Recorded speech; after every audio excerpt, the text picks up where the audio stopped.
In the beginning, there was only the vast, shimmering expanse of water and sky, an endless dance of blue and light, where the great river carved its sinuous path through a world of infinite sand, a realm untouched by the hands of monarchs, unadorned by the towering pyramids or the stoic stone faces that would one day gaze across millennia. This was the dawn of time, around 5000 BC, when the earth itself seemed to breathe with possibility, when the mighty flood of the Nile, not yet the sacred lifeline of divine rulers, was merely water seeking its ancient course through a land of stark contrasts.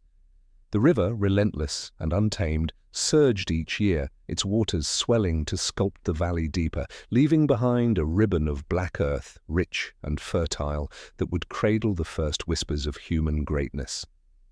This was Kemet, the Black Land, named for the silken soil deposited by the flood's retreat, a narrow thread of life woven through the red desert of Deshret, where the sun burned fierce and the horizon stretched unbroken to the ends of the earth. Here, in this primal cradle, humanity took its tentative steps toward civilization, drawn to the river's edge by its promise of sustenance, its rhythm of renewal, its unspoken covenant with those who dared to settle its banks. The people of this nascent world were not yet scribes or kings, but simple folk who learned to read the river's moods with the intimacy of lovers. They watched its rise, a swelling tide that brought life in its embrace, and its fall, a retreat that left behind the dark, loamy gift of the black earth. They marked the seasons by its cycles, planting when the waters receded, harvesting before the next deluge came. The river was their calendar, their clock, their highway through the wilderness, a pulsing vein that carried both sustenance and peril. To live by its banks was to know its caprice, to understand when it would give and when it might take, when it would nourish the fields or sweep them away in a torrent of divine indifference. These early dwellers, scattered in villages along the water's edge, built their lives around this sacred flow, their homes of mud and reed clinging to the fertile strip where green defied the red wasteland beyond. They called their realm Kemet, a name that sang of the soil's richness, while Deshret loomed ever-present, an ocean of sand that whispered of eternity, of a world beyond the living, where the sun set and the dead might wander. In these scattered settlements, life was both fragile and resilient, a delicate balance sustained by the river's grace. The people learned to coax crops from the black earth, to fish the Nile's depths, to hunt the creatures that roamed its banks. They wove baskets from its reeds, shaped tools from its flint, and crafted boats to glide upon its surface, their lives entwined with the river's every ebb and flow. Their world was small, yet boundless in its simplicity, each village a universe unto itself, bound by shared labor and the rhythm of the flood. They buried their dead facing west toward the setting sun, as if sensing that the realm of the departed lay beyond the burning horizon, where the desert swallowed light and time. On their pottery they painted boats carrying the deceased, animals both real and mythical, dancers moving in festivals whose names are lost to us. These images, vivid across 7,000 years, speak of a people who saw the sacred in the everyday, who felt the divine in the ibis that heralded the flood, in the falcon soaring above the valley, in the bull whose strength tamed the earth. Yet beneath this simplicity stirred the seeds of something greater, a slow awakening of ambition and order. The villages grew, their mud-brick homes clustering closer, their communal efforts forging bonds that hinted at unity. At Hierakonpolis in the south, where the river ran between high cliffs, and at BH in the north, where the waters spread into a vast delta, settlements thickened into towns, their leaders emerging as chieftains who commanded loyalty and labor. These early rulers, adorned with symbols of authority, began to dream beyond the river's banks, their eyes turning to the scattered communities that dotted the valley. They sensed perhaps that the river's gift was not merely survival, but the possibility of dominion, of a world where the black earth could birth not just crops but empires.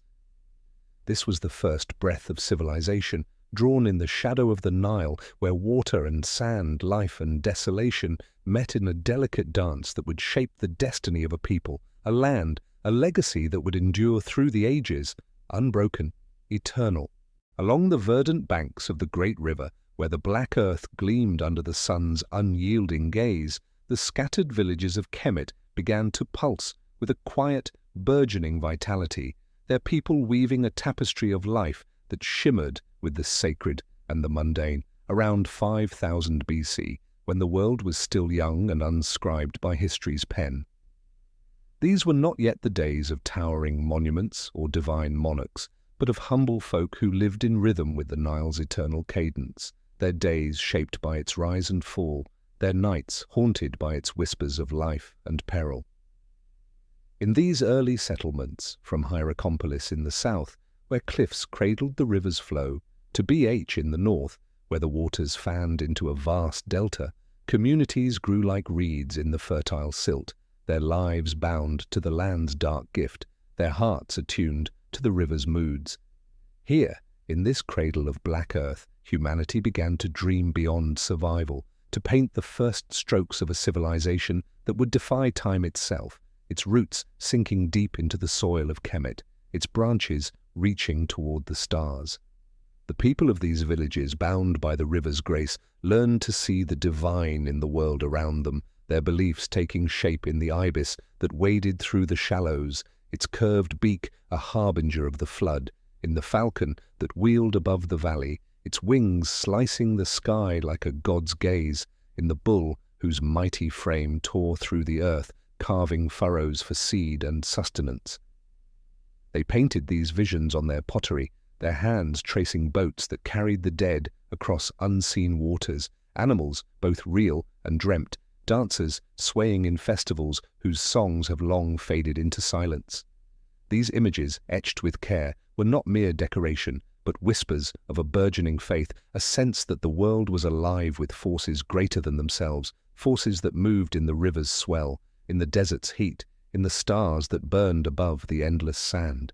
They buried their dead, facing west, toward the setting sun, as if the horizon held a gateway to another realm, a place where the departed might walk among the divine, their bodies laid in simple graves, adorned with offerings of food and tools, tokens of a journey beyond the burning edge of Deshret. In Hierakonpolis, where the river ran fierce between high cliffs, and in BH, where the delta's maze of channels met the sea, these communities began to coalesce, their villages swelling into towns, their leaders rising as chieftains who wore the first symbols of power, their authority drawn from the land's bounty and the people's loyalty. These were not yet kings, but men who commanded respect, who organized the planting and the harvest, who led rituals to honor the unseen forces that governed flood and famine. Their settlements became centers of nascent power, places where the river's gift was transformed into surplus, where grain was stored, where pottery and tools were crafted with growing skill. The people began to see their world as more than a scattering of villages, but as a realm united by the Nile's flow, a land where the black earth promised not just survival, but the possibility of greatness. They traded goods along the river's highway, shells from the sea, flint from the desert, reeds woven into baskets that carried the harvest's weight. These early days, before the stylus scratched the first hieroglyph, before history's voice found its echo, were a time of quiet transformation, when the sacred and the practical wove together in the daily lives of Kemet's children. The ibis, the falcon, the bull. These were not mere creatures, but emblems of a world alive with meaning, where every flood was a divine act, every harvest a covenant renewed. The people's art, their burials, their gatherings by the water's edge, spoke of a faith that saw eternity in the fleeting, that sensed the divine in the rhythm of the seasons. Slowly, inevitably, these communities began to draw closer, their chieftains dreaming of a unity that could bind the valley's length from the cliffs of the south to the delta's embrace. This was the prelude to empire, the first stirring of a civilization that would rise from the black earth, its legacy painted in the colors of the river, its story written in the stars, a tale of water and sand, of life and dream that would endure across the ages, unbroken, eternal. In the cradle of Kemet, where the great river wove its ceaseless thread through the black earth, the first sparks of a grand destiny flickered around 5000 BC, when the world was still a canvas of water and sand, untouched by the weight of crowns or the shadow of pyramids. The Nile, not yet the sacred artery of divine rulers, was a primal force, its floods carving the valley deeper each year, leaving behind the dark, fertile soil that promised life amidst the desolation of Deshret, the red land that stretched to the horizon's burning edge. In this nascent world, the scattered villages along the river's banks began to pulse with a quiet ambition, their people sensing that the Black Earth held more than mere sustenance, that it could birth a civilization to rival the stars. From Hierakonpolis in the south, where cliffs stood sentinel over the river's flow, to BH in the north, where the waters sprawled into a labyrinthine delta, these communities grew, their mud brick homes clustering like reeds, their dreams reaching beyond the flood's embrace, toward a unity that would bind the valley's length and defy the sands of time. In the south, where the Nile ran swift between high cliffs, chieftains emerged, their authority marked by the white crown, a symbol of power forged in the crucible of the Black Earth's bounty. These leaders, not yet kings, commanded the loyalty of their people, organizing the planting of crops, the weaving of reeds, the crafting of tools that tamed the land. Hierakonpolis became a beacon, its settlements thickening into a town, its chieftains wielding influence that stretched beyond their village boundaries, their eyes fixed on the river's course, where other communities thrived in the shadow of the same sacred flow. In the north, where the river's arms spread into the vast delta, other rulers rose, adorned with the red crown, their courts held in cities that drank from the sea's edge. These two realms, Upper and Lower Kemet, stood apart, their ways of life distinct, their understanding of the world shaped by the landscapes they inhabited, yet both were children of the Nile, bound by its rhythms, its floods, its promise of renewal. They traded goods along the water's highway, shells and fish from the delta, flint and grain from the south, their interactions weaving a fragile web of connection, sometimes peaceful, sometimes marked by the clash of spears. For centuries, these two lands existed in an uneasy balance, their chieftains aware of each other across the river's length, their ambitions tempered by the desert's vastness, their unity a distant dream.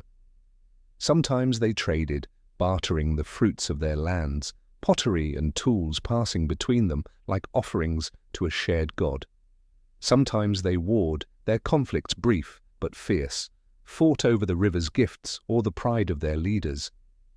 Yet beneath these tensions, a deeper truth stirred, that the Nile was more than a divider, that it could be the thread that wove their fates together.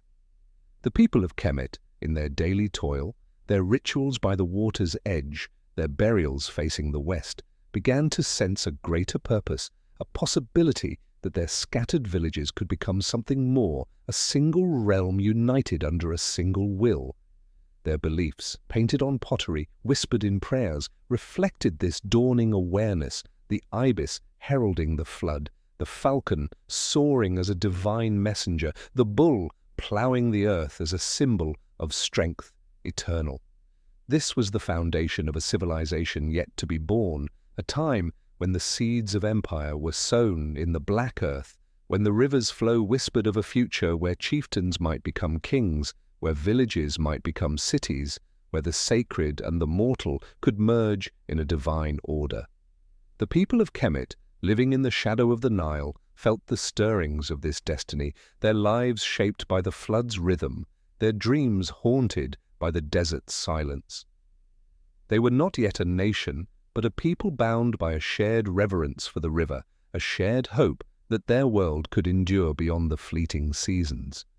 This was the prelude to greatness, the moment when the Black Land began to sing of unity, of power, of a legacy that would rise from the waters and stand against the sands, a civilization that would carve its name into eternity, unbroken, unyielding, forever bound to the Nile's eternal flow. In the heart of Kemet, where the great river wound its sacred thread through the Black Earth, a storm of destiny gathered around 3100 BC, when the world stood poised on the edge of eternity, when the scattered dreams of villages began to coalesce into a singular vision of power. The Nile, its waters pulsing with the rhythm of life, was no longer merely a giver of sustenance, but a divine force, calling forth a leader to bind its divided lands, to weave the black and red territories into a single tapestry of glory. From the south, where cliffs cradled the river's fierce flow, rose Narmer, a chieftain of Hierakonpolis, his ambition as boundless as the desert, his will as unyielding as the stone that would one day bear his name. He was no mere mortal, but a figure chosen by the gods, destined to wear the white crown of Upper Kemet and to claim the red crown of the north, forging a realm that would echo through the ages. His campaign was not just a conquest of land, but a cosmic act, a unification of opposites, a binding of the river's children under a single divine will, a moment when the valley's heart beat as one, forever altering the course of human history. Narmer's triumph, carved on the victory palette that stands as one of humanity's earliest chronicles, tells a tale of relentless purpose, of a warrior king striding forth in the white crown, smiting the enemies of the south, their bodies falling like reeds before the flood. Then, in a moment of divine transformation, he donned the red crown of Lower Kemet, master of the delta's labyrinthine waters, his dominion stretching from the cliffs to the sea. This was no mere political union, but a sacred marriage of the two lands, a harmony of earth and sky, of black soil and red sand, sealed by the river's eternal flow. The palette, its stone etched with scenes of conquest, shows Narmer towering over his foes, a falcon gripping a captive, a bull trampling the fallen, symbols of a power that was both earthly and divine, a ruler who was not just a man, but a god incarnate, embodying the balance of order and chaos, life and death, Kemet and Deshret. His unification was a cosmic decree, a restoration of Ma'at, the divine order that held the universe in its delicate embrace, ensuring that the Nile's children would walk as one under a single banner. The unification of the two lands was a moment of transcendence, when the scattered chieftains of the valley bowed to a greater vision, when the river's divided realms became a single heartbeat, pulsing with the promise of eternity. Narmer, now the divine monarch, stood as the axis of this new world, his authority drawn from the gods themselves, his crown a symbol of the harmony he had forged. The white crown of the south, tall and austere, spoke of the cliffs and the fierce sun, while the red crown of the north, broad and open, mirrored the delta's sprawling embrace of the sea. Together, they were the double crown, a declaration that Kemet was one, indivisible, its people united by the river's sacred flow, its destiny written in the stars that watched over the black earth.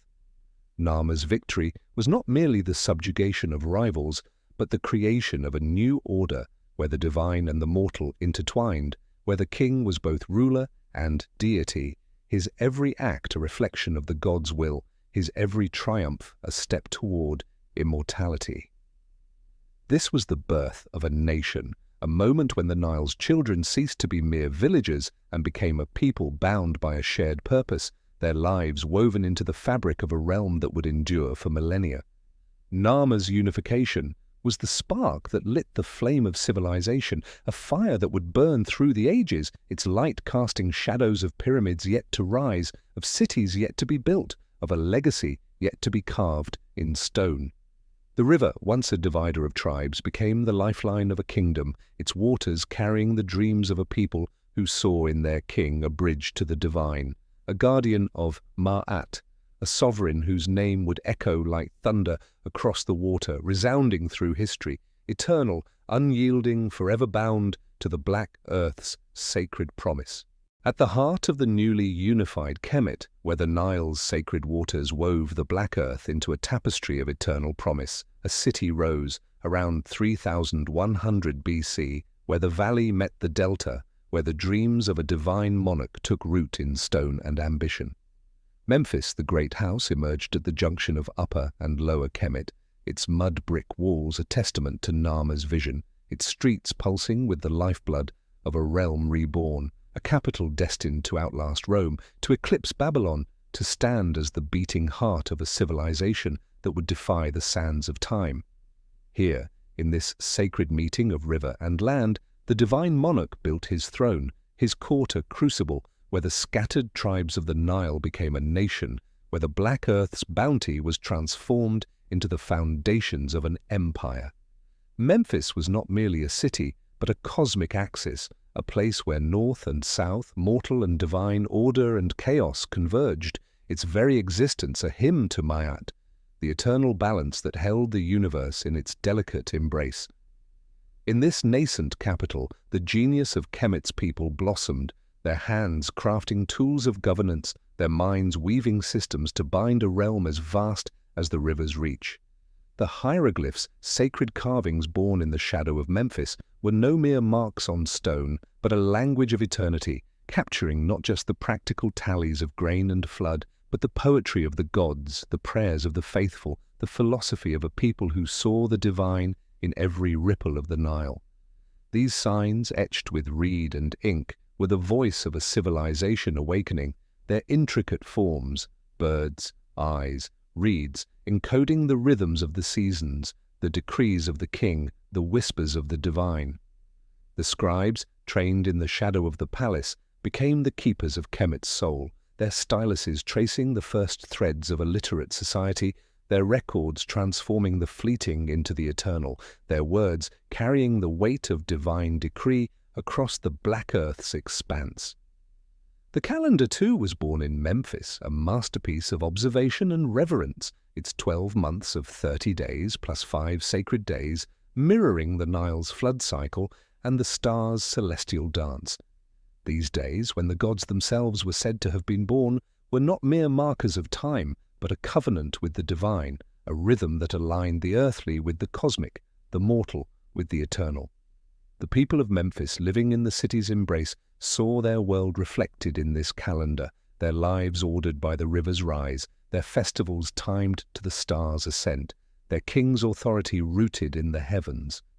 The bureaucracy that sprang from this sacred center was a marvel of precision, its scribes recording the height of the flood, the yield of the harvest, the names of officials who served the divine monarch, their ledgers a testament to a state that governed not just with might, but with knowledge, with foresight, with a devotion to the order that sustained the world. Memphis was more than a seat of power. It was the crucible where Kemet's identity was forged, where the divine monarch's will became the law of the land, where the river's gift was transformed into the wealth of a nation. The city's markets buzzed with goods from the valley and beyond, shells from the delta, flint from the desert, grain from the fields, all flowing through the Nile's highway to the great house. The palace, a labyrinth of halls and courtyards, was a microcosm of the realm, its walls adorned with symbols of the double crown, its chambers filled with the voices of priests and officials, their every act a reflection of the king's divine mandate. This was the dawn of a civilization that would endure for millennia, its foundations laid in the black earth, its aspirations soaring to the stars, its legacy written in the hieroglyphs that sang of Narmer's triumph, of a people united, of a realm bound by the Nile's eternal flow, forever anchored in the sacred order of Ma'at, unyielding, immortal, eternal.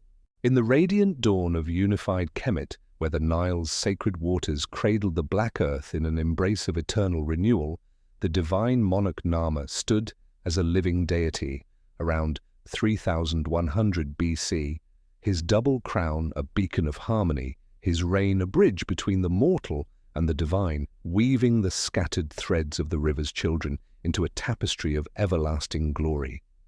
This was no mere kingdom, but a cosmic order, a realm where the king was both Horus, the falcon soaring above the valley, and Osiris, the eternal ruler of the dead, his every act a reflection of Ma'at, the divine balance that held the universe in its delicate sway.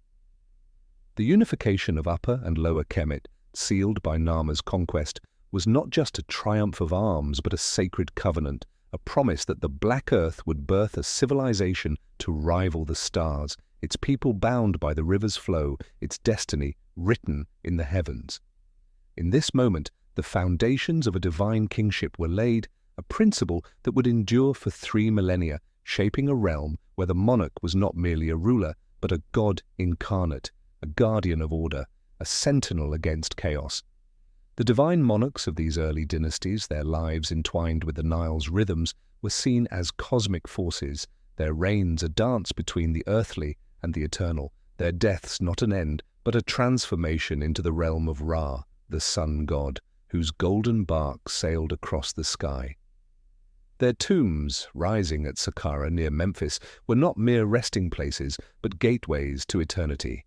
Their mud-brick mastabas laden with offerings, food, furniture, even servants, who accompanied their master into the afterlife, their bodies laid in silent service to the divine will.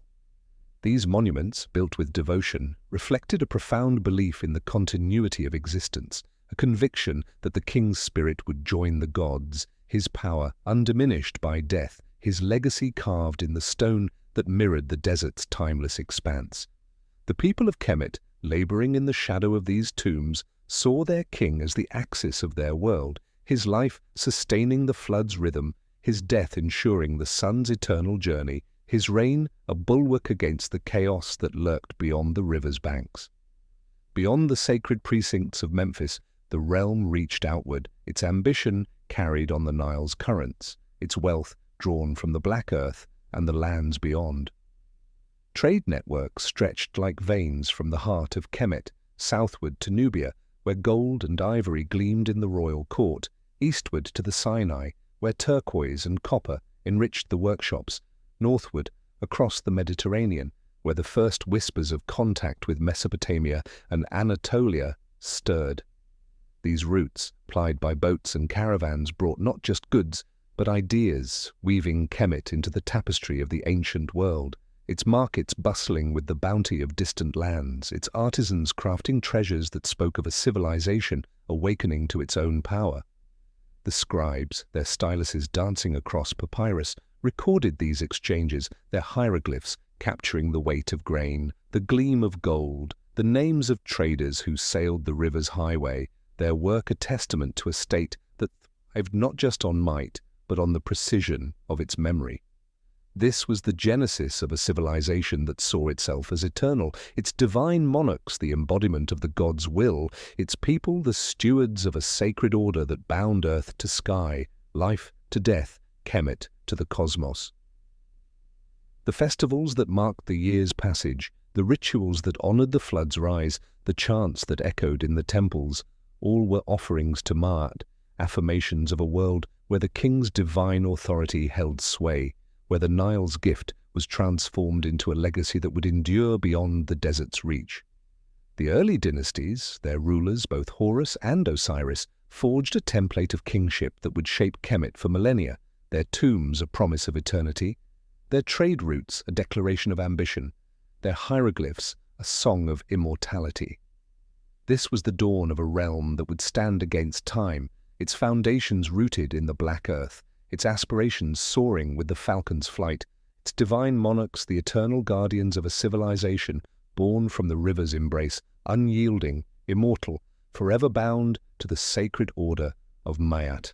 In the radiant heart of Kemet, where the Nile's sacred waters wove a ribbon of life through the black earth, a new era dawned, around 2700 BC, when the divine monarchs of the Old Kingdom turned their gaze skyward, their ambition no longer bound by the river's banks, but reaching for eternity itself.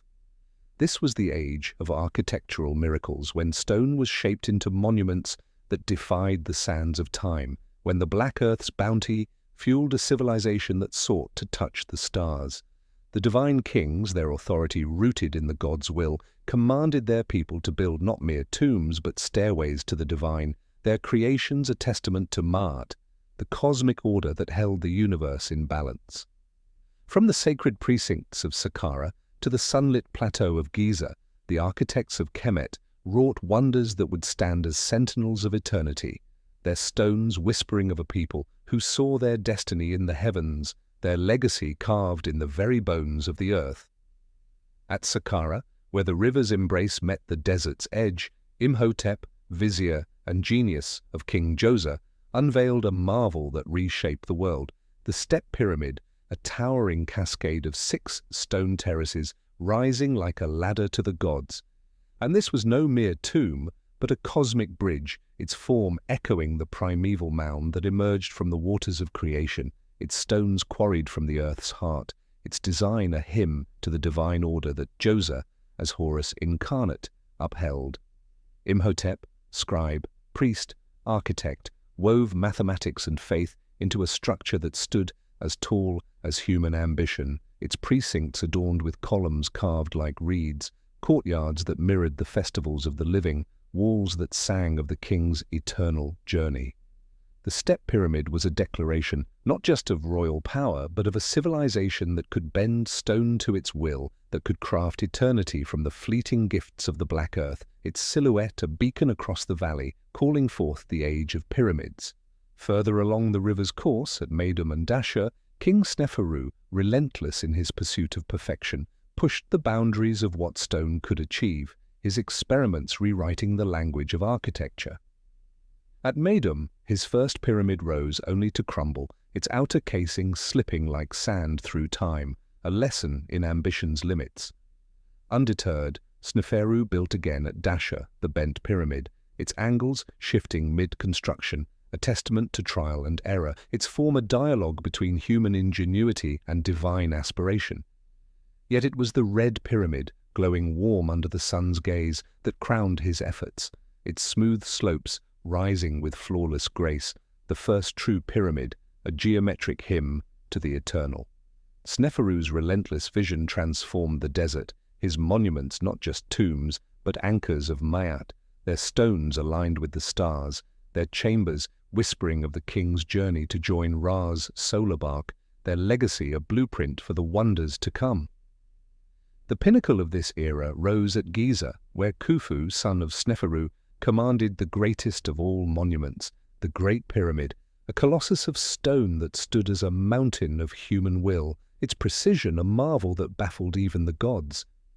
Over 2 million blocks, each hewn with unearthly accuracy, formed a structure that kissed the heavens, its casing stones gleaming white under the sun, its summit piercing the sky like a prayer. Beside it, the great Sphinx, lion-bodied, human-faced, gazed eastward, a guardian of eternity, its eyes fixed on the dawn where Ra was reborn each day. This was no mere tomb, but a cosmic axis, aligning with the stars of Orion, a testament to a civilization that saw itself as eternal, its divine monarch, the fulcrum of earth and sky. The Great Pyramid, built by thousands who labored not as slaves but as devotees of Maat, was a monument to a people united, their hands shaping stone, their hearts bound to the divine order, their legacy a beacon that would shine across millennia, unbroken by the desert's relentless advance. These architectural triumphs, from Saqqara's stepped ascent to Giza's soaring peak, were more than stone. They were the soul of Kemet, a civilization that saw eternity in the Black Earth, divinity in its kings, immortality in its monuments. Each pyramid, each carved block, was a hymn to the gods, a vow to endure, a promise that the Nile's children would stand forever, their dreams etched in stone, their divine monarchs guiding them through the ages, eternal, unyielding, bound to the sacred order of Maat. In the radiant embrace of Kemet, where the Nile's sacred waters nourished the black earth with dreams of eternity, the Old Kingdom, around 2700 BC, wove a tapestry of order that bound the river's children to a divine purpose, its heart beating in the halls of Memphis, where the divine monarchs shaped a realm that reached for the stars. This was an age not just of stone, but of systems, when the will of the gods was transcribed into the ledgers of scribes, when the flood's bounty was transformed into the wealth of a nation, when the Black Earth's promise became the foundation of a civilization that stood unyielding against the desert's relentless advance. The divine kings, their authority drawn from Horus and Osiris, commanded a bureaucracy that mirrored the cosmos, its precision a reflection of Maat, the eternal balance that held the universe in its delicate sway, its efficiency a hymn to the divine order that sustained the two lands united under the double crown. In the shadow of Memphis, the scribes, those silent architects of empire, wielded their reeds like wands, their ink capturing the pulse of Kemet, their records weaving a web of control that stretched from the delta's mouth to the cataracts of the south. They tallied the flood's height, its waters measured with sacred precision, each cubit a prophecy of harvest or hunger, each mark a prayer for abundance. They counted the grain in royal granaries, the cattle in the fields, the laborers who toiled beneath the sun, their ledgers a mirror of the realm's vitality, their hieroglyphs a language that bound the ephemeral to the eternal. These scribes, trained in the halls of the divine monarch, were not mere clerks but priests of knowledge, their styluses carving the will of Maat into papyrus, their records ensuring that the king's decrees reached every corner of the black earth, that the flood's gift was shared, that the realm's wealth was guarded against chaos. The economy of Kemet, pulsing through the veins of the Nile, was a marvel of divine orchestration, its markets alive with the bounty of the black earth, its trade routes reaching beyond the river's embrace to distant lands of gold and cedar.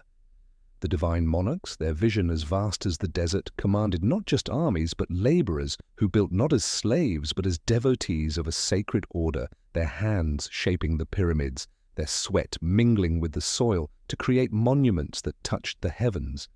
These workers, fed from royal stores, housed in villages near the sacred sites, were the lifeblood of the kingdom, their labor a testament to a system that transformed the Nile's gifts into stone, into wealth, into eternity. The granaries, filled with the harvest surplus, were not mere storehouses but temples of abundance, their contents sustaining the thousands who carved the Great Pyramid, who raised the Sphinx, who built the stairways to the gods, their efforts a symphony of devotion to the divine king who embodied Maat. Trade, too, was a sacred act, its roots a lifeline that connected Kemet to the world beyond, its caravans and boats carrying the black earth's bounty to Nubia, where gold and ivory gleamed, to the Sinai, where turquoise and copper enriched the royal workshops, to Lebanon, where cedar trees fell to fuel the temple's grandeur. These exchanges, recorded by the scribes, were not mere commerce, but a dialogue with the divine, a means of bringing the world's treasures to the feet of the divine monarch, of weaving Kemet into the fabric of the ancient world. The markets of Memphis buzzed with voices from distant lands, their goods, lapis from Afghanistan, incense from Punt, mingling with the grain and fish of the Nile, their trade, a testament to a civilization that thrived not just on its own soil, but on its ambition, its vision, its unyielding faith in the order that sustained it. This was the Old Kingdom's genius, a system that turned the flood's rhythm into wealth, the king's will into stone, the people's labor into a legacy that would endure beyond the desert's reach, its scribes and traders the unsung poets of a realm that saw eternity in the black earth, divinity in its monarchs, immortality in its systems, forever bound to the sacred pulse of Maat. In the golden embrace of Kemet, where the Nile's sacred waters breathed life into the black earth, the Old Kingdom, around 2700 BC, wove a culture as enduring as the stone it carved, its spirit soaring like the falcon of Horus, its heart pulsing with the divine rhythm of Maat. This was an age when the divine monarchs, their lives a bridge between earth and sky, inspired a civilization to craft not just monuments, but a vision of eternity, their art and beliefs a hymn to the gods who watched over the river's flow. The people of Kemet, united under the double crown, saw the divine in every reed, every star, every ripple of the Nile, their lives a tapestry of faith and creation, their culture a mirror of the cosmos, reflecting the eternal order that bound the black earth to the heavens, the mortal to the immortal, the fleeting to the everlasting. The art of this era, born in the workshops of Memphis and Saqqara, was no mere adornment, but a sacred act, its forms governed by the hieratic style, where every figure stood, frozen in timeless grace, their poses unyielding, their faces serene, their eyes fixed on eternity. Statues of divine kings, their bodies carved from granite and limestone, stood with one foot forward, hands clenched, gazes piercing the veil of time, not capturing a moment, but defying it, their stillness a declaration that Kemet's order would endure beyond the desert's reach. Reliefs on temple walls, vibrant with color, depicted the monarchs smiting foes, offering to gods, sustaining Maat, their scenes, not stories of the present, but prophecies of forever, each line a prayer, each figure a vow that the divine order would prevail. The artisans, their hands guided by the gods, worked with a precision that mirrored the stars, their creations a dialogue between the earthly and the divine, their legacy a gallery of stone that sang of Kemet's eternal soul. Religion, the lifeblood of this culture, wove the people's beliefs into a complex tapestry, its threads drawn from the Nile's rhythms, the sun's journey, the desert's silence. Ra, the sun god, sailed his golden bark across the sky, his light the source of all life, his nightly descent a battle against chaos, his triumph each dawn a renewal of Ma'at. Ptah, the creator, shaped the world with his thought and word, his temple in Memphis a shrine to the divine spark that birthed existence. Thoth, the ibis-headed scribe, guarded knowledge, his stylus recording the balance of the cosmos, his wisdom guiding the scribes who served the divine monarch. These gods and countless others were not distant deities but living forces, their presence felt in the flood's rise, the harvest's yield, the stars' eternal dance, their worship a daily act that bound the people to the divine order, their rituals a chorus of devotion that echoed through the temples of the Black Earth. The practice of mummification, perfected in this era, was a sacred art, a testament to Kemet's belief in the afterlife, where the soul, the Ka, would endure only if the body was preserved. The embalmers, their hands moving with reverence, transformed the mortal shell into a vessel for eternity, their craft ensuring that the divine monarch and later his nobles could join the gods in the field of reeds, a paradise where the Nile flowed forever, where the sun never set. The tombs filled with offerings, food, jewelry, tools, were not mere graves but gateways to the divine, their walls painted with scenes of the afterlife, their chambers echoing with spells from the pyramid texts, ancient words that guided the soul through the perils of the underworld. This belief in eternity, woven into every aspect of Kemet's culture, was a declaration that death was not an end, but a transformation, that the Black Earth's children would live forever in the embrace of the gods, their legacy as enduring as the stone that bore their names. This was the soul of the Old Kingdom, a civilization that saw divinity in its art, eternity in its rituals, immortality in its beliefs, its culture a hymn to the gods who shaped the world, its people the stewards of a sacred order that bound the Nile to the stars. The statues, the temples, the mummies, the texts, all were offerings to Ma'at, affirmations of a realm that would stand against time, its divine monarchs the guardians of a legacy that soared with the falcon, burned with the sun, flowed with the river, forever unyielding, forever eternal. In the twilight of Kemet's Old Kingdom, where the Nile's sacred waters once cradled the Black Earth in a promise of eternal bounty, a shadow fell around 2200 BC, when the divine order of Ma'at trembled, its delicate balance shaken by the weight of human ambition and the caprice of nature. The Great Pyramids, those stone hymns to eternity, had drained the royal coffers, their colossal forms rising at the cost of the realm's vitality, their builders' sweat mingling with the black earth only to leave it parched. The divine monarchs, once the living embodiment of Horus, grew frail in their authority, their decrees faltering as the flood's rhythm faltered, its waters no longer rising with the certainty that had sustained Kemet for centuries. The black earth, once a font of life, turned brittle under an unrelenting sun, its harvests dwindling, its people hungering, their faith in the divine order wavering as the Nile's sacred pulse grew faint, casting the two lands into a spiral of chaos that threatened to unravel the very fabric of the cosmos. The crisis was not merely one of wealth, but of the earth itself. The Nile's floods, once as predictable as Ra's journey across the sky, became erratic, their waters either too meager to nourish the fields or too fierce, sweeping away the hopes of the harvest. Famine stalked the black earth, its shadow lengthening across villages where granaries stood empty, where the songs of plenty turned to cries of want.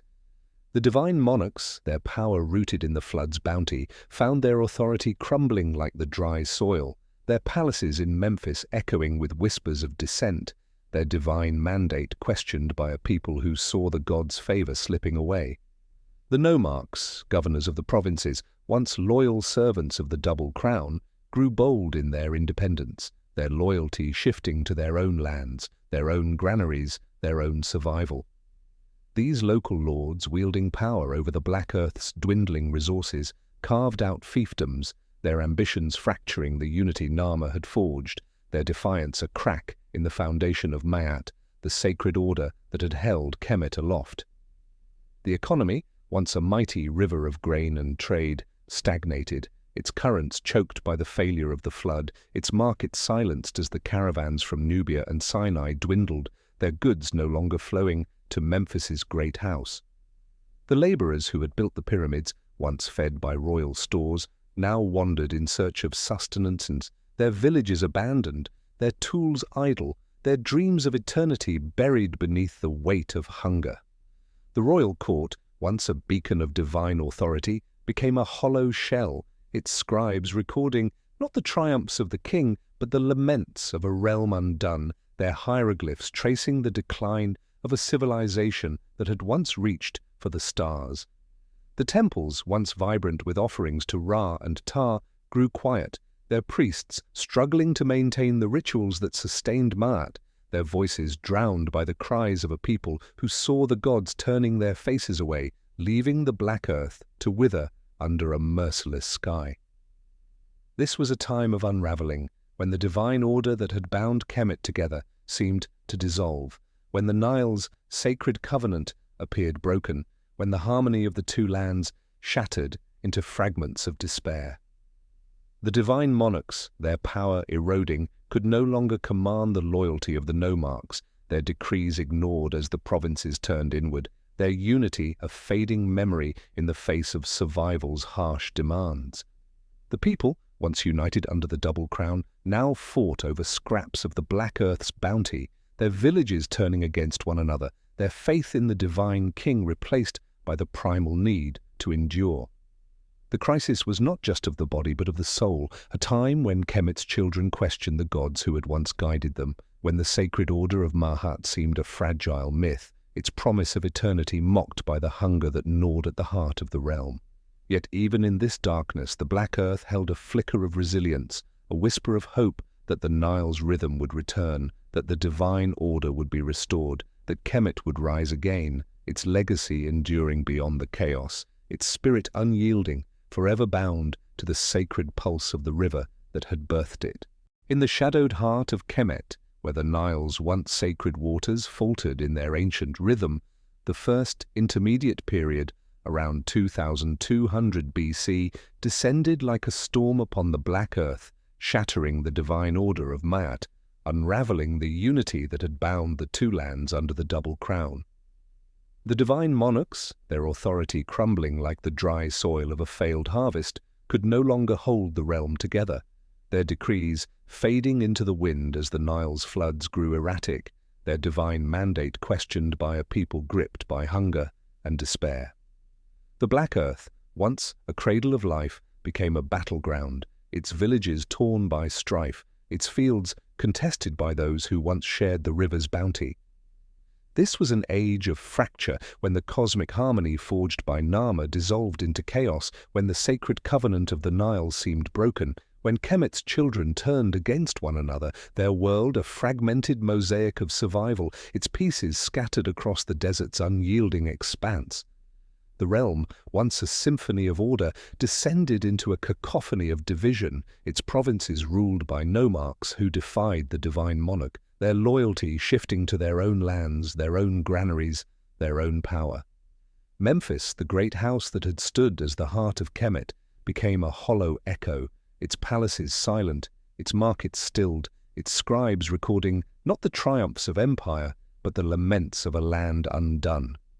The people, once bound by the rhythm of the flood, now fought over its dwindling gifts, their villages turning inward, their spears raised against neighbors who had once shared bread.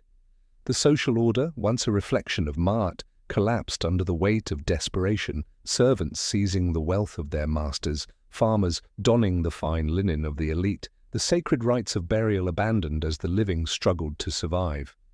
The Black Earth, once a symbol of unity, became a prize to be fought over, its fields contested by warlords, its waters claimed by those who could hold them, its promise of eternity mocked by the chaos that consumed the realm.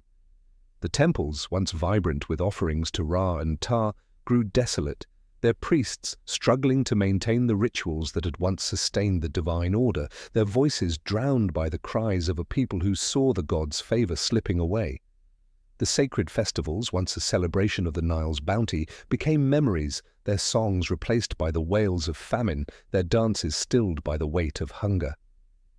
The burial customs, once a bridge to eternity, were forsaken, the dead laid in shallow graves without offerings, their journey to the afterlife uncertain, their car left to wander in a world abandoned by Mayat. The nomarchs, wielding power over their fractured domains, built their own courts, their own armies, their own altars, their defiance a wound in the heart of Kemet, their ambition a fire that consumed the unity Nama had forged. The river, once a highway of trade and connection, became a contested frontier, its waters fought over by those who sought to claim its dwindling lifeblood, its currents carrying not goods but the echoes of conflict. This was a time of unraveling, when the divine order that had held Kemet aloft seemed to dissolve into the desert's sands, when the people's faith in their divine monarchs turned to doubt, when the Black Earth's promise became a curse. The scribes, their styluses trembling, recorded tales of upheaval, of nobles humbled, of peasants rising, of a world turned upside down, their words a lament for a civilization that had lost its way. The villages, once vibrant with the rhythm of the flood, became fortresses, their walls raised not against foreign foes, but against their own kin, their gates barred against the chaos that swept the valley. Yet even in this darkness, the Black Earth held a whisper of resilience, a spark of defiance that refused to be extinguished, a memory of the divine order that had once bound the two lands.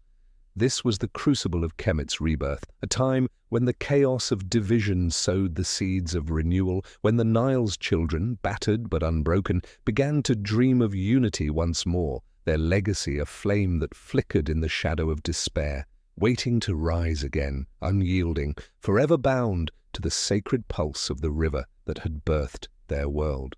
In the shadowed heart of Kemet, where the Nile's sacred pulse faltered, and the Black Earth mourned its lost abundance, the first intermediate period, around 2200 BC, was not merely a time of chaos, but a crucible of creation, where the fracture of Mayat birthed a new resilience, a spark of ingenuity that flickered amid the ruins of a once unified realm. The divine monarchs, their authority eroded by famine and division, could no longer hold the two lands as one, yet in this unraveling, the people of Kemet found a defiant vitality, their hands crafting not just survival, but a legacy that would endure beyond the desert's relentless advance. The Black Earth, though parched by erratic floods, became a canvas for innovation, its villages no longer mere outposts of a fallen empire, but beacons of adaptation, their inhabitants weaving new threads of culture and thought, their spirit unyielding, their dreams a whisper of the divine order that had once bound them to the stars. In this time of fracture, when the nomarchs ruled their provinces like petty kings, the people turned inward, their ingenuity blooming in the shadow of despair, their hands shaping tools and ideas that defied the chaos around them. Farmers, facing the Nile's unpredictable tides, experimented with new crops, their fields testing barley and emmer wheat, their irrigation channels dug deeper to capture the river's fleeting gifts. These were not mere acts of survival, but hymns to resilience, each furrow a prayer for renewal, each harvest a defiance of the famine that stalked the land. The artisans, no longer bound by the rigid dictates of Memphis's court, crafted pottery with bold new designs, their hands painting scenes of hope amid hardship, their work a testament to a people who refused to let their spirit be broken by the desert's weight. The hieratic script, born in this era, simplified the sacred hieroglyphs, its flowing lines spreading literacy beyond the scribes' halls, its curves a bridge to a broader understanding, a whisper of knowledge that reached the common folk.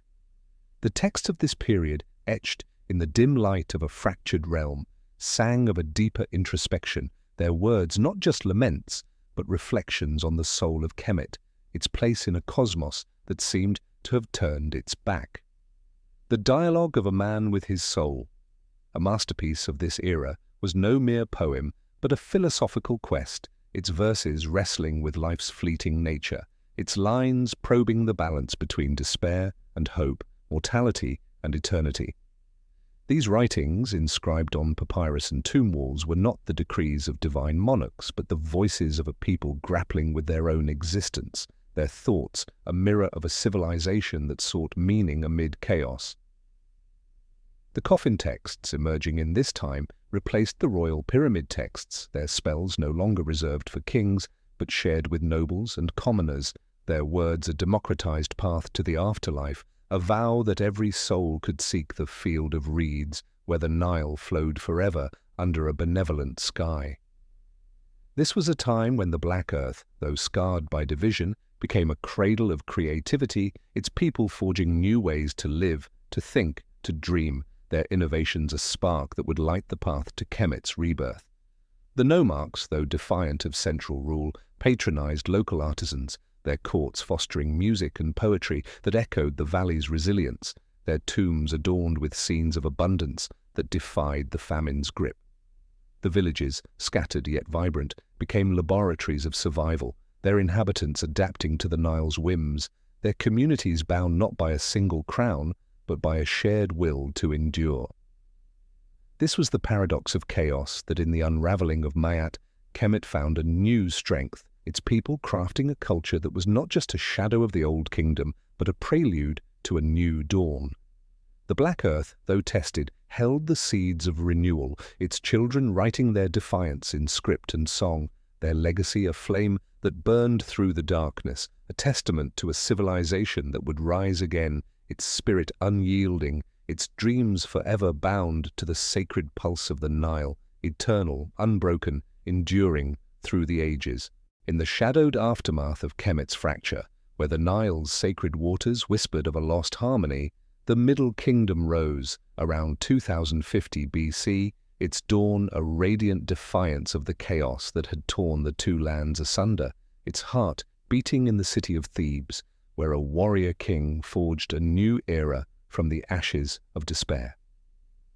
Mentuhotep II, a chieftain of the south, stood as a beacon of divine will, his ambition as fierce as the cliffs that cradled the river, his vision a flame that rekindled the sacred order of Maat, binding the Black Earth once more under the double crown.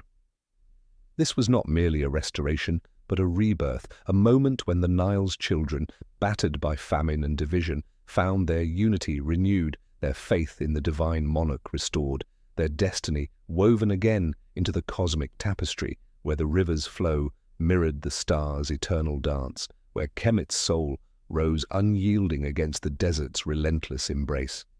Mentuhotep, his name a hymn to the war god Montu, waged a campaign of divine purpose, his armies marching from Thebes, their spears gleaming under the sun, their resolve a tide that swept away the petty nomarchs who had carved fiefdoms from the Black Earth's bounty. Thebes, once a provincial outpost, became a sacred center, its temples to Amun rising like the cliffs themselves, its streets pulsing with the fervor of a people reclaiming their legacy. Mentuhotep's conquest was no mere clash of arms, but a cosmic act, a restoration of the harmony Nama had forged, a reweaving of the two lands into a single realm, its heart aligned with the god's will, its order a reflection of Maat's eternal balance. His victory, sealed in the south, spread northward, the delta's warring lords bending to his divine authority, their defiance crumbling like dry reeds before the flood, their lands reunited under a monarch who was both warrior and god, his double crown a symbol of Kemet's resurrected soul. The reunification was a triumph of spirit as much as sword, for Mentuhotep did not merely conquer, but healed, his rule a balm to the wounds of a fractured realm, his decrees a restoration of the sacred covenant that bound the Nile's children to the Black Earth. Thebes, now the seat of divine power, became a crucible where old traditions were reborn, where the god Amun, once a local deity, rose to prominence, his name merged with Ra to form Amun-Ra, the king of gods, his temples a mirror of the cosmos, his priests the keepers of Ma'at. The divine monarch, his authority rooted in the god's favor, rebuilt the systems that had crumbled, his scribes recording the flood's rise, his officials overseeing the harvest's yield, his builders raising monuments that sang of a realm restored.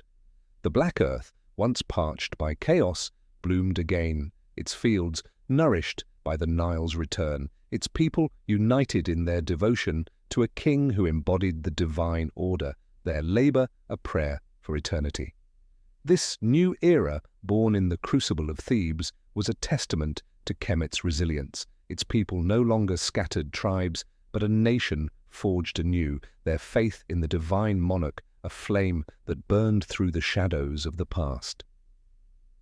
Mentuhotep's court, vibrant with the voices of priests and poets, wove a culture that honored the old while embracing the new, its temples adorned with reliefs of the king offering to Amun, its rituals a chorus that echoed the Nile's rhythm.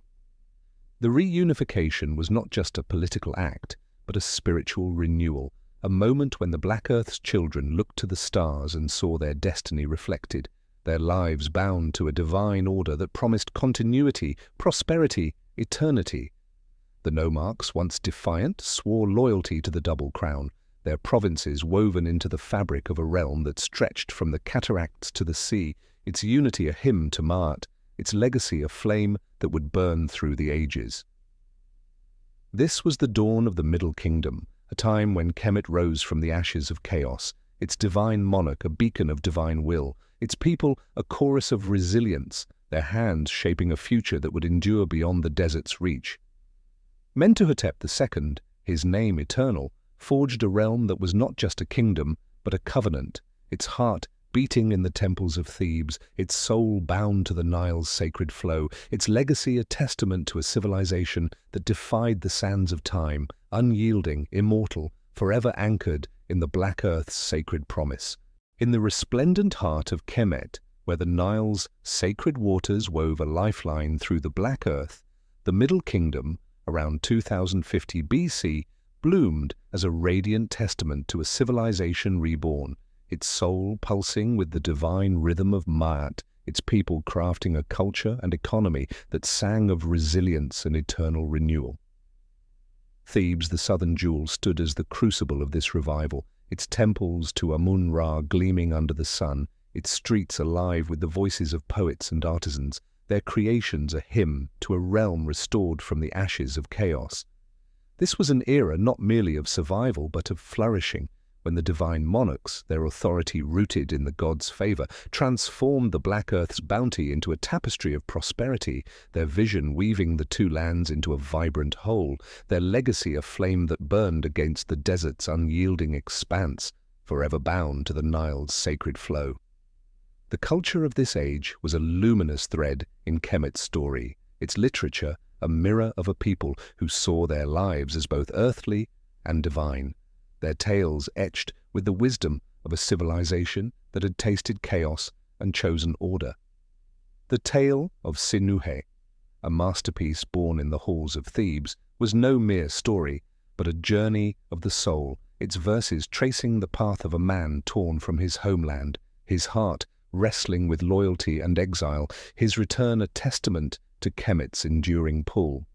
These words, inscribed on papyrus, were a beacon of the Middle Kingdom's spirit, their complexity revealing a society that valued not just power but introspection, not just wealth but the human heart. The artisans, their hands, guided by the gods, adorned temples and tombs with reliefs of the divine monarch offering to Amun, their colors vibrant, their forms a celebration of Ma'at, their scenes a vow that the Black Earth's children would endure, their legacy eternal in the stone that bore their dreams. The economy, pulsing like the Nile itself, was a marvel of divine orchestration, its foundation laid in the fertile fields that stretched from Thebes to the delta's embrace. The divine monarchs of the 12th dynasty, their vision as vast as the river's reach, transformed the marshlands of the Fayum into a verdant oasis, their engineers carving channels to capture the flood's gift, their laborers turning swamps into fields that bloomed with grain. This was no mere act of survival, but a sacred transformation, the black earth yielding harvests that filled granaries, sustained armies, fed artisans who crafted treasures for the gods. The Fayum, once a wilderness, became a breadbasket, its bounty a testament to a civilization that bent nature to its will, its surplus a hymn to Ma'at, its prosperity a shield against the chaos that had once torn Kemet asunder. The scribes, their styluses dancing, recorded the yield of these fields, their ledgers a rhythm of abundance, their hieroglyphs a prayer for continuity, their work the backbone of a realm reborn. Society, too, was transformed, its structure no longer a rigid pyramid, but a vibrant mosaic, where talent could rise above birth, where the Black Earth's children found new paths to greatness. The middle class, scribes, artisans, merchants, flourished in the shadow of the divine monarch, their skills valued, their lives enriched by the prosperity of the Fayum, their ambitions a spark that lit the valley's heart. These were not mere workers, but stewards of a divine order, their hands weaving linen, shaping jewelry, trading goods that flowed along the Nile's highway, their contributions a chorus that echoed the realm's vitality. The divine monarchs, their courts alive with the voices of poets and priests, fostered a culture that honored both tradition and innovation, their patronage ensuring that temples rose, that stories were told, that the gods were served with offerings drawn from the Black Earth's wealth. This was a civilization that saw eternity in its daily toil, divinity in its art, immortality in its economy, its people bound to a sacred purpose that stretched from the river to the stars. This was the Middle Kingdom's glory, a time when Kemet's soul shone bright, its culture a song of resilience, its economy a river of abundance, its people a testament to a divine order restored. Thebes, the Fayum, the tales of Sinuhe, all were threads in a tapestry that defied the desert's reach, their legacy a flame that burned through the ages, unyielding, immortal, forever anchored in the Black Earth's sacred promise, eternal in the Nile's ceaseless flow.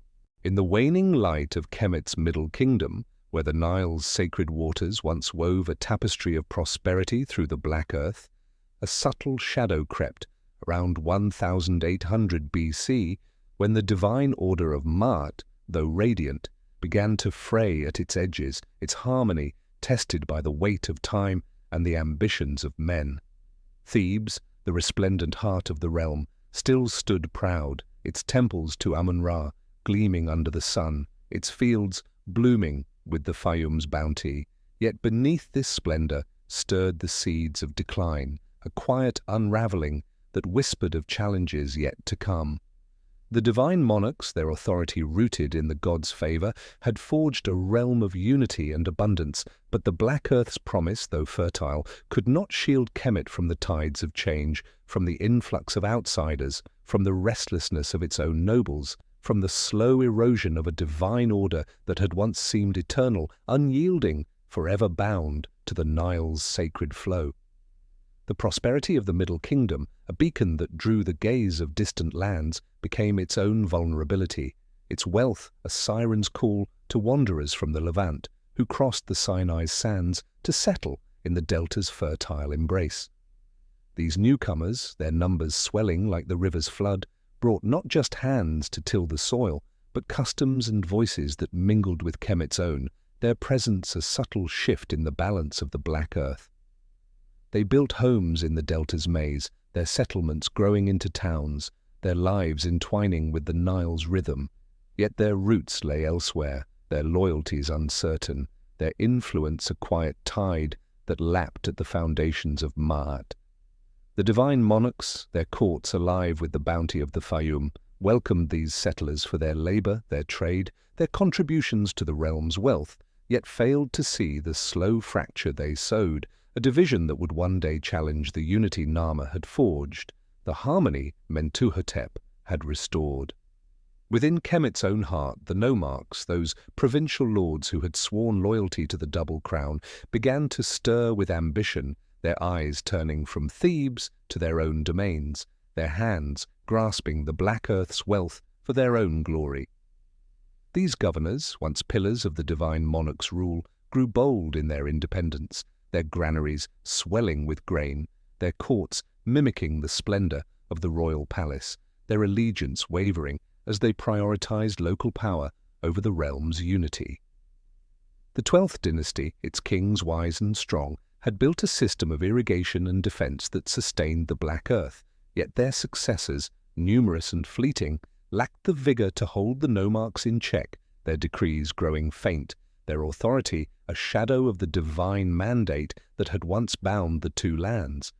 The bureaucracy, once a marvel of precision, began to falter, its scribes recording not just the flood's height, but the growing discord, their hieroglyphs tracing the cracks in a realm that had once stood as a monolith against the desert's reach. The divine order of Ma'at, though still revered, began to tremble, its balance disrupted by the influx of outsiders, the ambition of nomarchs, the fleeting reigns of kings who could not match the glory of their forebears. The 13th dynasty, its throne passing through dozens of hands, saw the royal court weaken, its power diluted by succession disputes, its vision clouded by the weight of governing a realm stretched thin. Thebes remained a beacon, its temples to Amun-Ra a testament to Kemet's faith, yet the delta's growing settlements, their populations swelling with Levantine blood, began to pull away, their loyalty drifting like reeds on the river's surface. The Black Earth, though still fertile, could not sustain a realm divided by ambition and difference, its fields contested by those who saw opportunity in the cracks of a faltering dynasty. This was not yet collapse, but a slow unraveling, a time when the Nile's children, once united, began to drift apart, their dreams of eternity clouded by the shadows of change. This was the twilight of the Middle Kingdom, a time when Kemet's glory, though radiant, bore the weight of its own success, its unity tested by the ambitions of men and the tides of migration.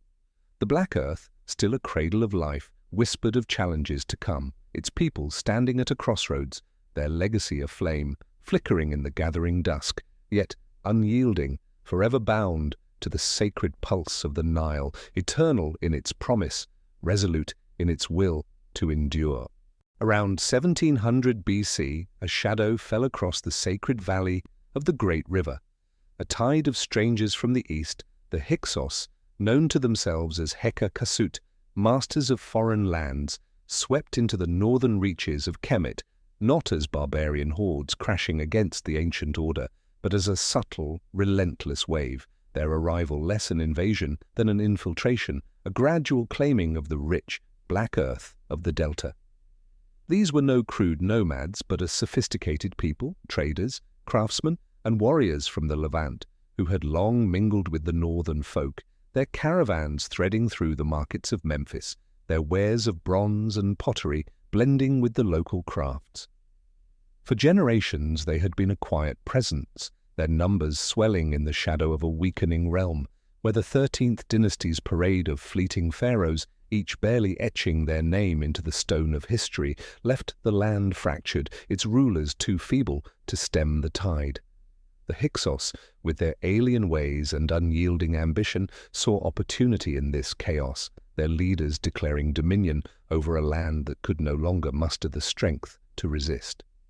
What set these newcomers apart was not merely their cunning, but their technology, a revolution carried on the hooves of horses and the wheels of chariots, innovations unknown to the armies of Kemet, who for millennia had marched on foot, wielding copper spears and simple bows. The Hyksos brought the horse, a creature of speed and terror, harnessed to light, deadly chariots that turned the battlefield into a storm of dust and arrows. Their composite bows, crafted with layers of horn and sinew, could pierce armor at distances unimaginable to the archers of the Nile, their shafts raining death before the enemy could close the gap. This was no mere shift in warfare, but a rewriting of its rules where mobility was life, and the slow, heavy formations of old were doomed to slaughter. The northern plains, once the breadbasket of a unified realm, became a proving ground for this new art of war, the Hyksos chariots cutting through defenses like a falcon through the air, their victories not won in grand battles, but in the quiet submission of cities too weary to fight. At Avaris, in the eastern delta, the Hyksos established their stronghold, a cosmopolitan city where the old gods of Kemet stood uneasily beside Canaanite shrines, where Syrian merchants bartered alongside local scribes, their languages and customs weaving a new tapestry over the ancient black earth. Here, the Hyksos ruler, Selytis, proclaimed himself master of Lower Kemet, donning the red crown of the Delta, but never fully grasping the sacred weight of its meaning. They adopted the trappings of pharaonic power, carving their names in hieroglyphs, commissioning monuments in the old style, yet they remained outsiders, their rule a veneer over a civilization whose soul they could not touch. Bronze replaced copper in their workshops, the potter's wheel spun faster, shaping vessels with foreign curves, and new crops, pomegranates, olives, fodder for their horses, transformed the fields. Even music shifted, the plaintive notes of Asiatic lyres joining the harps and flutes of temple orchestras, a sound that would have jarred the ears of the pyramid builders, whose world was one of unchanging ritual. Yet for all their innovations, the Hyksos faced a fatal flaw. Their dominion was a house built on sand, for they could conquer but not govern the sacred valley. The bureaucracy of Kemet, with its scribes and temples, its intricate dance of Maat, the cosmic order, remained alien to them, their rule a patchwork of coercion and compromise, never fully rooted in the black earth. In the south, at Thebes, the ancient nobility watched from their cliff-girt city, their hearts burning with the memory of a unified Kemet, their priests tending the sacred flame of Amun, their warriors dreaming of a day when the foreigners would be cast out. These descendants of the Middle Kingdom, calling themselves the 17th dynasty, clung to the old ways, their authority confined to the southern reaches, where the river ran narrow and the Hyksos chariots could not easily tread. For over a century this uneasy balance held, the north a bustling hub of foreign influence, the south a bastion of tradition, each aware of the other, trading and warring, but never reconciling. The Hyksos, for all their power, sowed the seeds of their own undoing, their demand for supremacy over the sacred pools of Thebes, a calculated insult, would ignite a fire that no chariot could outrun. In the quiet of their temples, the Thebans sharpened their resolve, their eyes fixed on the horizon, where the great river whispered of a reckoning yet to come, a war that would birth heroes and reshape the fate of the two lands. In the ancient city of Thebes, where the great river carved its path between towering cliffs, a spark of defiance flickered in the shadow of foreign rule. The Hyksos, masters of the northern delta, had draped their alien dominion over the black earth, their chariots and composite bows holding sway over a fractured land. But in the south, the heart of Kemet beat with the unyielding rhythm of tradition, its people clinging to the memory of a unified realm, their priests chanting hymns to Amun in temples untainted by the northern strangers. Around 1650 BC, as the Hyksos tightened their grip on Avaris, a Theban chieftain, Sekenenre rose to challenge their arrogance, his name destined to echo through the ages as the first martyr of a war that would shatter the chains of foreign oppression. The spark that ignited this rebellion was a calculated insult, an absurd demand from the Hyksos king Apophis, who claimed the sacred hippopotamuses in Thebes's temple pools kept him awake, though 600 miles of river separated his palace from their roars, a provocation meant to force submission. But Sekenenre, his blood hot with the pride of his ancestors, chose war over humiliation. Sekenenre's defiance was etched in the wounds that ended his life. His mummy, preserved in the Cairo Museum, bears the marks of a brutal death, his skull crushed by a foreign battle-axe, his jaw shattered by a mace, his neck pierced by a dagger, evidence of a warrior's end on a battlefield where the old ways of Kemet clashed with the Hyksos' merciless innovations. He fell, perhaps in the first charge against the northern invaders, his sacrifice a rallying cry for a people long bowed under foreign rule, his death not an end, but a beginning, a call to arms that stirred the soul of Thebes. His son, Kamose, inherited the throne and the vendetta, a young leader whose heart burned with the fire of his father's resolve, his eyes fixed on the northern horizon, where the Hyksos held court in their cosmopolitan stronghold. Kamose, undaunted by the odds, launched a campaign of relentless raids, his warboats slicing through the great river's currents, carrying warriors to strike at the edges of Hyksos territory, their blades cutting through settlements like a falcon through the desert air.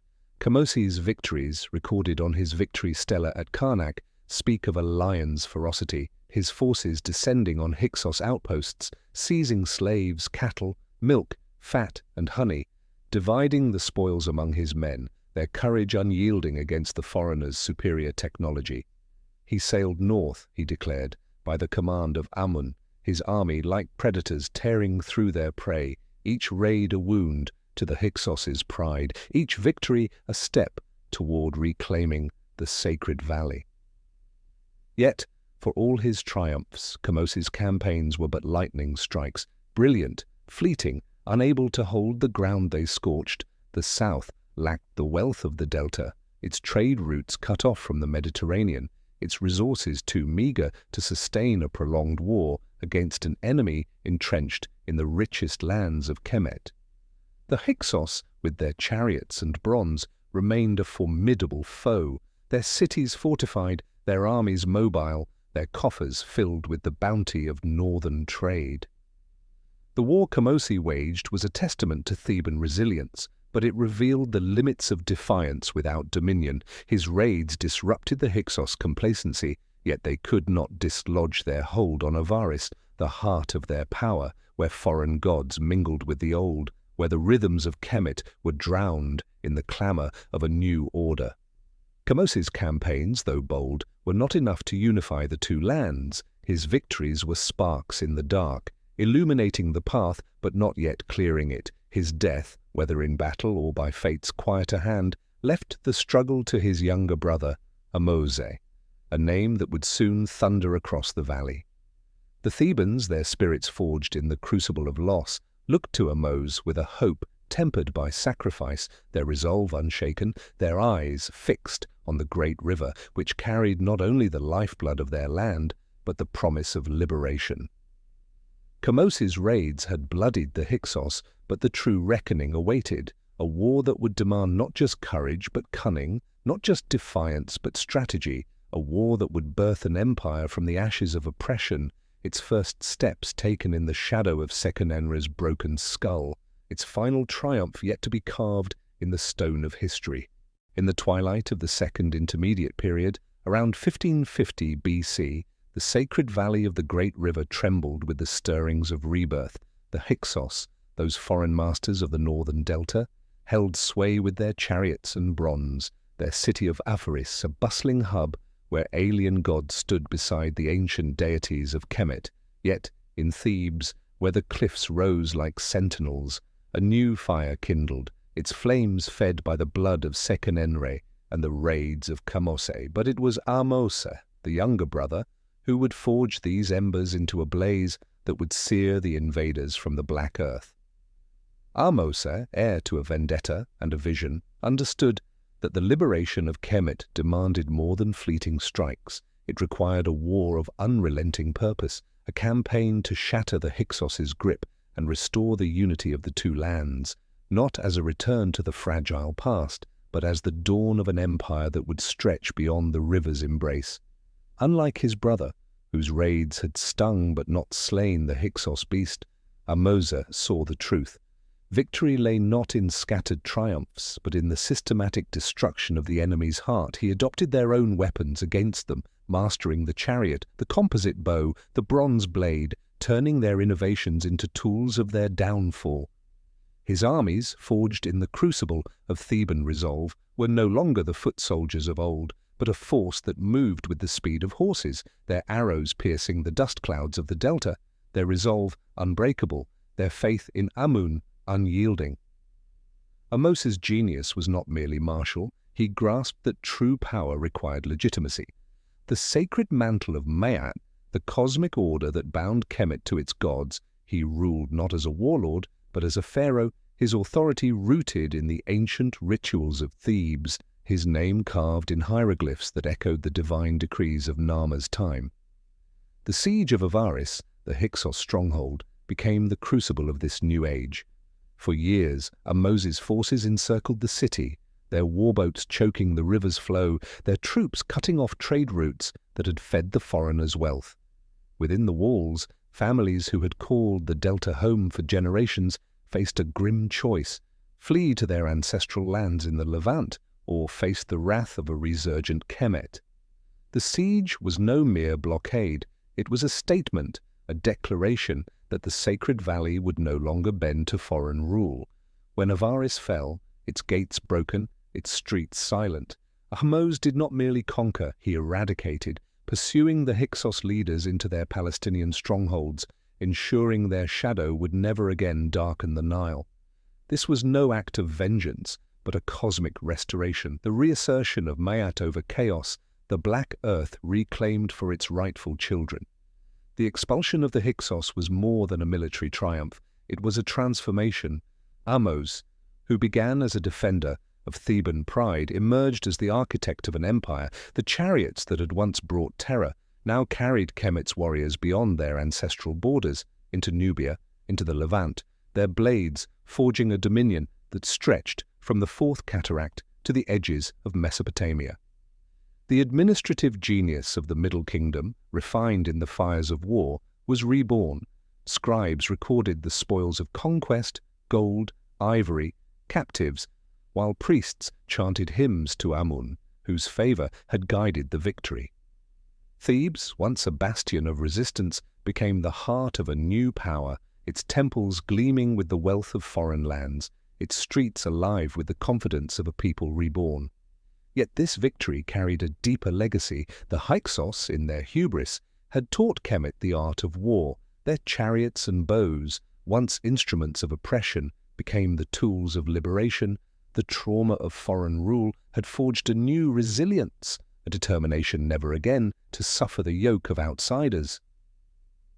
Ahmose's triumph at Avaris was not the end, but the beginning. The sacred valley, once a land of isolation, now stood as an aggressive force, its eyes turned outward, its ambitions boundless. The river, eternal witness to Kemet's story, carried the echoes of this transformation, its currents whispering of a new age, where the lessons of the past would fuel conquests yet undreamed, where the two lands, unified under a single crown, would reach for the stars themselves, their glory carved not just in stone, but in the unyielding will of a people who had reclaimed their destiny from the hands of strangers. In the wake of Ahmose's triumph, as the Hyksos fled the sacred valley, their chariots swallowed by the dust of their own defeat, the land of Kemet stood reborn, its black earth cleansed of foreign taint, its people united under a single crown for the first time in centuries. Around 1550 BC, the dawn of the new kingdom heralded an age of boundless ambition, where the great river, once a shield against invaders, became a highway for conquest, its currents carrying the warriors of Thebes far beyond the ancestral borders, into Nubia, into the Levant, to the very edges of the known world. Ahmose, the liberator, had forged an empire from the ashes of oppression, his adoption of Hyksos chariots and composite bows transforming Kemet's armies into a force of terrifying mobility. Yet it was his successors, the sovereigns of the 18th dynasty, who would weave this martial might into a tapestry of international dominion, their names etched in stone as divine rulers, whose gaze reached the horizon where the sun itself encircled the earth. Thutmose I, ascending through marriage rather than birth, felt the weight of a crown that demanded proof of legitimacy. His response was not diplomacy but conquest. His armies surged south beyond the Third Cataract into the heart of Nubia, their blades claiming gold-rich lands, then north across the Euphrates into the Mitanni heartland, where foreign kings bowed before the might of Kemet. At Tombos, near the Third Cataract, he carved an inscription that thundered with new purpose.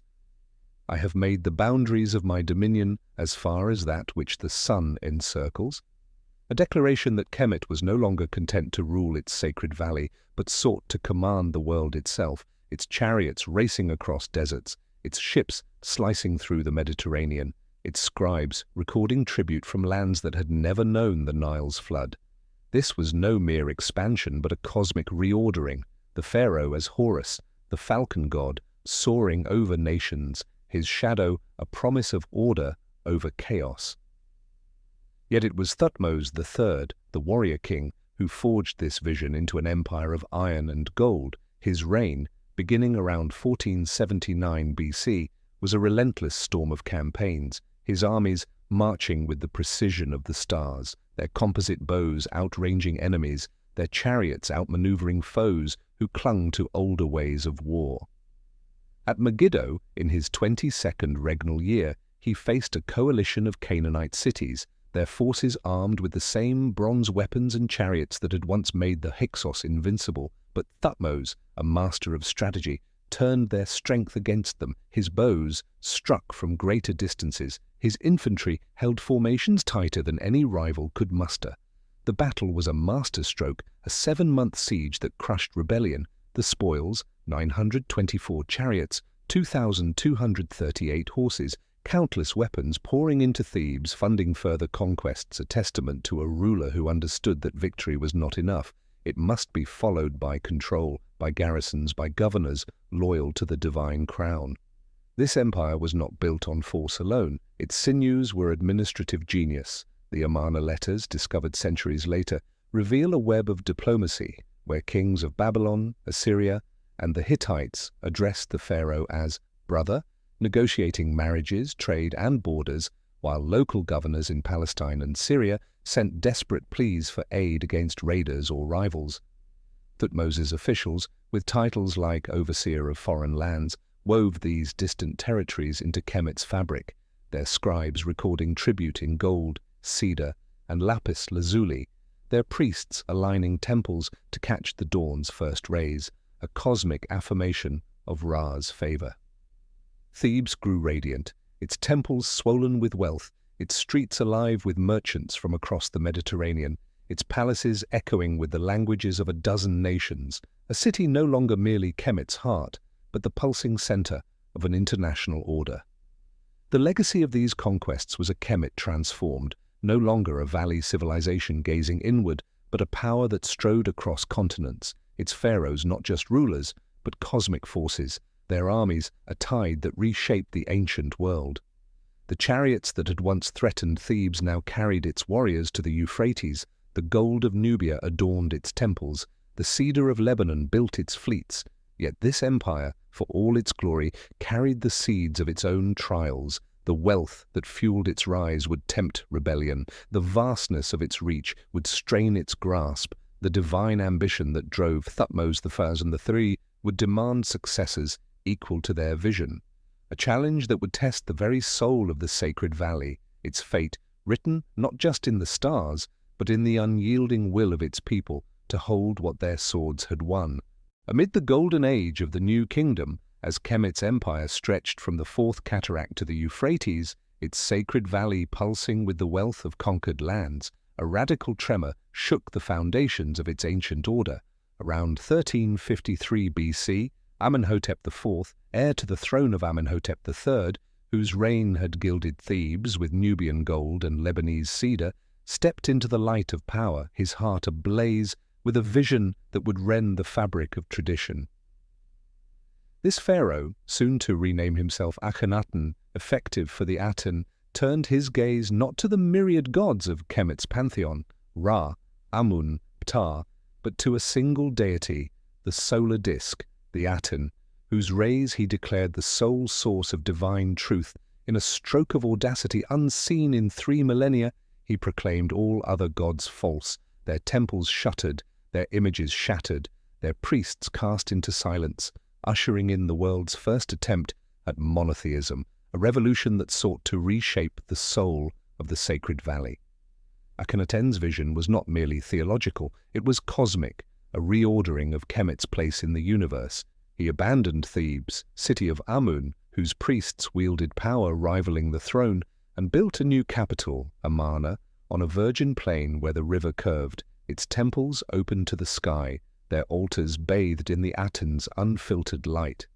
Here, the royal family, Akhenaten, his queen Nefertiti, their daughters, worshipped in rituals stripped of the old mysteries, their hymns exalting the solar disk as the giver of life, the sustainer of all creation. The art of Amarna broke with the eternal poses of Kemet's past, where pharaohs stood as timeless gods, men with left foot forward, women with feet together. Instead, Akhenaten's sculptors carved him with an elongated skull, rounded hips, a belly softening into flesh, scenes of intimate humanity, the king kissing his wife, playing with his children, moments of vulnerability that would have been unthinkable in the rigid iconography of Memphis or Thebes. This revolution, bold and radiant, was a wound to the ancient order. The priesthood of Amun, guardians of Kemet's traditions, saw their authority crumble, their temples stripped of offerings, their voices drowned by the Aten's hymns. The people, bound to the old gods, whispered of chaos, of Ma'at, the cosmic balance, undone by a pharaoh who dared to rewrite the divine. Beyond the valley, the empire faltered. The Amarna letters, desperate missives from governors in Palestine and Syria, reveal a dominion fraying at its edges. Local chiefs rebelled, Hittite armies encroached, tribute ceased to flow, as Akhenaten, consumed by his spiritual crusade, neglected the practical demands of ruling a vast network of provinces. The wealth that had sustained Thebes' glory dwindled. The chariots that had thundered across the Levant stood idle. The scribes who once recorded the spoils of conquest now penned pleas for aid that went unanswered. When Akhenaten died around 1336 BC, his dream teetered on the brink of collapse. His son-in-law, a boy named Tutankhaten, barely 9, ascended under the shadow of a fractured realm. Guided by generals and viziers, he became the instrument of restoration. His name changed to Tutankhamun, servant of Amun, a signal that the old gods would reclaim their altars. The Aten's temples were closed, their stones repurposed, Amarna abandoned, its open-air sanctuaries left to the desert's embrace. Thebes and Memphis rose again as the heart of Kemet, their priests chanting once more to Amun, Ra, Osiris, the pantheon restored to its ancient hierarchy. Tutankhamun's brief reign, ended by his death at 19, was a bridge between revolution and tradition. His tomb, later uncovered in the Valley of the Kings, a treasure trove of gold and artistry, spoke not of his power, but of the urgency to erase Akhenaten's heresy, to reaffirm the divine order that bound Kemet to its gods. This restoration, though swift, could not fully heal the wounds of Akhenaten's upheaval. The empire, weakened by neglect, lost its Syrian provinces to Hittite ambition. Its governors grew bold in their autonomy. Its trade routes faltered as allies questioned Kemet's strength. The generals who propped up Tutankhamun's throne, men like Ai and Horemheb, seized power in turn, their reigns a fierce counter-revolution. Horemheb, the last of the 18th dynasty, razed every trace of Akhenaten's legacy, his name erased from monuments, his city left to crumble. Yet the scars of this upheaval lingered. The priesthood of Amun, now richer and more powerful, cast a shadow over future pharaohs. The empire, though restored, stood on fragile ground, its glory tempered by the memory of a king who dared to worship one god, and in doing so nearly tore the sacred valley asunder. As the embers of Akhenaten's radical vision faded, leaving the sacred valley scarred but resolute, the new kingdom stood at a crossroads, its empire, once a radiant web stretching from Nubia to the Euphrates, frayed by rebellion and neglect. Around 1336 BC, with the boy king Tutankhamun's restoration of the old gods complete, Kemet sought to reclaim its former glory. Yet the wounds of religious upheaval and the loss of distant provinces lingered like shadows on the black earth. The pharaohs who followed, hardened by the lessons of chaos, faced a world where divine authority alone could no longer hold the empire's edges. Their reigns would be defined not by the celestial harmony of Ma'at, but by the relentless grind of war, diplomacy and propaganda, as Kemet fought to preserve its place as the mightiest power under the sun's eternal arc. Horemheb, a general who seized the throne after Tutankhamun's death, wielded power with the precision of a warrior's blade. His 18-year reign, beginning around 1319 BC, was a fierce repudiation of Akhenaten's heresy. He razed the Aten's temples, erased the heretic's name from every monument, restored the priesthood of Amun to its former splendor, their coffers swelling with offerings, their voices once again guiding the spiritual pulse of Thebes. Yet Horemheb's vision reached beyond restoration. He rekindled the empire's martial spirit, his armies marching to quell rebellious governors in the Levant, his scribes reweaving the administrative threads that had unraveled, his decrees binding the two lands with an iron will, tempered by the sacred rituals of old. His reign was a bridge passing the crown to a new dynasty, the 19th, under Ramesses I, a military commander whose brief rule set the stage for a resurgence that would echo through the ages. Seti, son of Ramesses I, ascended around 1294 BC, his heart ablaze with the ambition to restore Kemet's dominion. His campaigns in the Levant were a thunderclap. His reliefs at Karnak depict him storming fortified cities, scattering coalition armies, receiving the submission of chiefs who had dared to defy the pharaoh's reach. His victories were not mere conquests, but a reassertion of Kemet's divine right to rule, a message carved in stone for all to see. Seti's genius lay in balancing force with order. His governors re-established control over trade routes, his priests aligned temples to the stars, his artisans adorned Thebes with monuments that proclaimed the return of Maat. Yet his triumphs were but a prelude to the reign of his son, Ramesses II, whose 66-year rule, beginning around 1279 BC, would transform him into the most celebrated pharaoh in history, a living god whose name would outlast empires.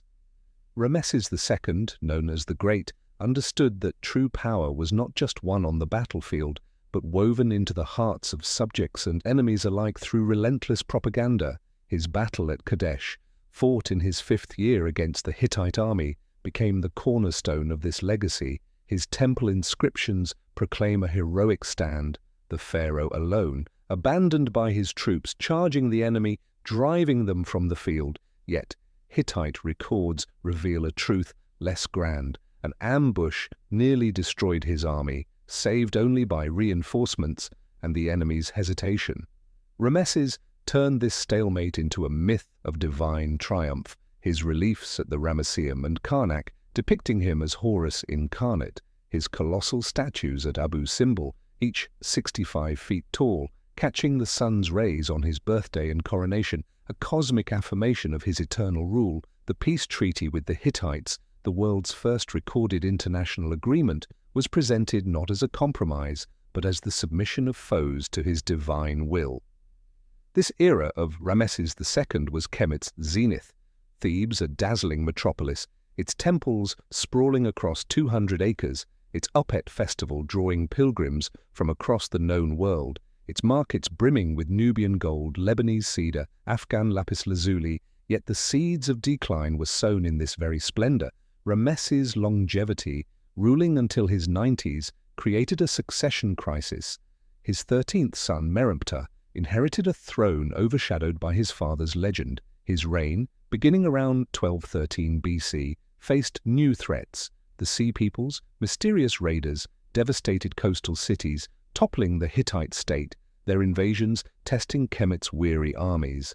Meremptah's victory over Libyan tribes, recorded on his stela at Thebes, marked the last great triumph. Yet the empire's resources, drained by decades of monumental construction and constant warfare, could no longer sustain its vast reach. Provincial governors grew bold, Nubian mines faltered, trade routes withered, the divine order that had held Kemet together began to crack, its glory fading like the last light of Ra's journey, leaving the sacred valley to face a twilight of division and decline. As the new kingdom's golden age waned, its empire stretched thin across the sacred valley. The once unyielding might of Kemet faltered under the weight of its own grandeur. Around 1070 BC, the death of Ramesses III, the last great warrior pharaoh, marked a fracture in the cosmic order. The land of the great river, once unified under divine crowns, split asunder, its heart torn between rival powers, its spirit haunted by the fading echoes of Maat.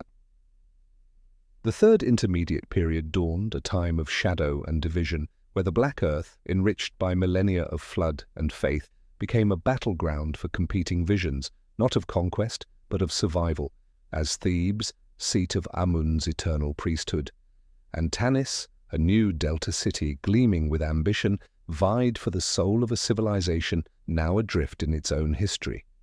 In the north, Tanis rose like a phoenix from the silt of the delta. Its rulers, claiming the mantle of the 21st dynasty, sought legitimacy through the trappings of pharaonic glory.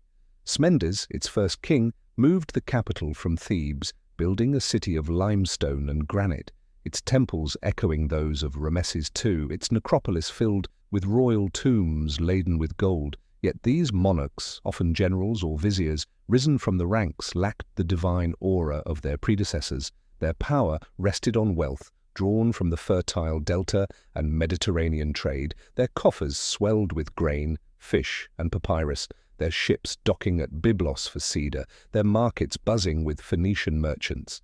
Tanis held the economic pulse of Kemet, its scribes recording tribute in hieroglyphs that mimicked the old style, yet its rulers governed a half-kingdom, their authority stopping short of the southern cliffs, where Thebes stood defiant, its priests wielding a power older than any crown.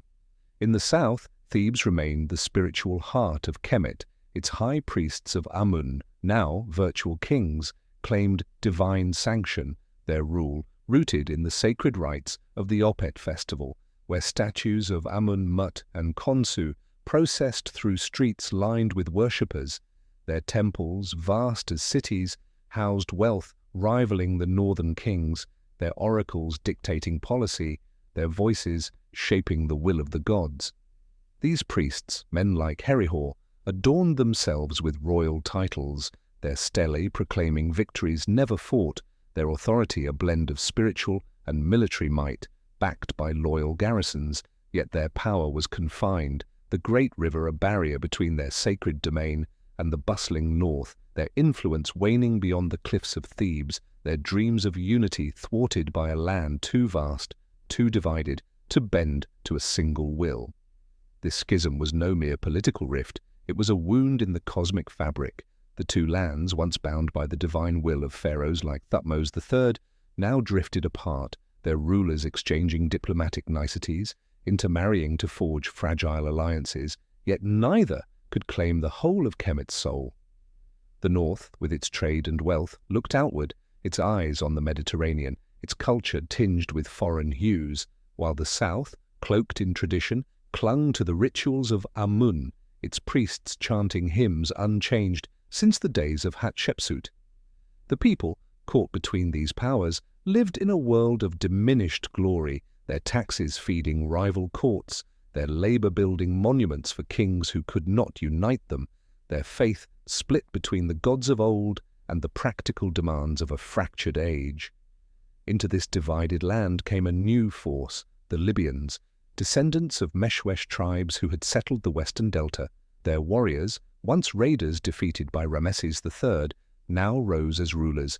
Shoshenq I, a Libyan chieftain, seized the throne around 945 BC, his reign a brief flare of unity, his campaign into Palestine, recorded in the Bible and on his Bubastis stela, echoed the conquests of the new kingdom. Jerusalem paid tribute, its gold swelling Tanis's vaults, yet his triumph was fleeting. His successors, men like Osorkon and Takelot, faced rebellion, their dynasties splintering as provincial chiefs, emboldened by wealth and distance, defied the crown. Thebes, ever jealous of its sacred power, resisted Libyan rule, its priests plotting in shadowed halls, their loyalty to Amun stronger than any foreign-born king. The land of Kemet, once a beacon of divine order, became a mosaic of petty kingdoms, its unity a memory, its future uncertain, as the great river flowed on, indifferent to the struggles of those who claimed its banks, its waters whispering of a time when the two lands might yet be one, but only through the fire of conquest or the will of a new god.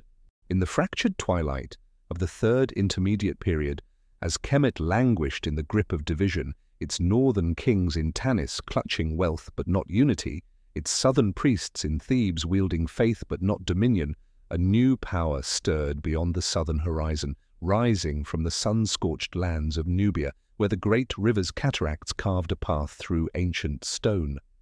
Around 760 BC, the kingdom of Kush, born in the shadow of Kemet's glory, emerged as a force of fire and ambition. Its rulers, steeped in the traditions of their northern neighbor, claimed the mantle of pharaohs, their hearts set on restoring the sacred valley to its divine order, their swords sharpened by a faith that saw Amun not as a local god, but as the eternal force binding all lands under the sun's unyielding gaze. The Kushites, centered in Napata, had long been shaped by Kemet's radiance, their elites buried in pyramid tombs, their scribes writing in hieroglyphs, their priests chanting hymns to Amun, whose cult they had embraced during the New Kingdom's dominion over their lands. Yet they were no mere imitators. Their culture wove Nubian vigor with Egyptian elegance, their gold mines fueled their dreams, their warriors, armed with longbows and bronze, stood ready to march. Piye, a Kushite king whose name would echo through the ages, ascended around 747 BC, his vision not merely to rule Nubia, but to heal the fractured soul of Kemet. He saw himself as the true heir of Thutmose, a restorer of Maat, his heart guided by oracles that proclaimed his divine mission, his armies a tide that would sweep north to reclaim the two lands for the gods.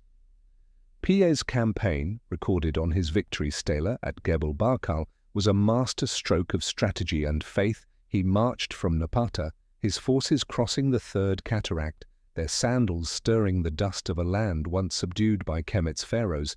At Thebes, the priests of Amun, weary of northern rivalry, opened their gates, recognizing in Piye a ruler who honored their god above all others. Their temples, long starved of royal patronage, swelled with his offerings, their loyalty secured by his piety.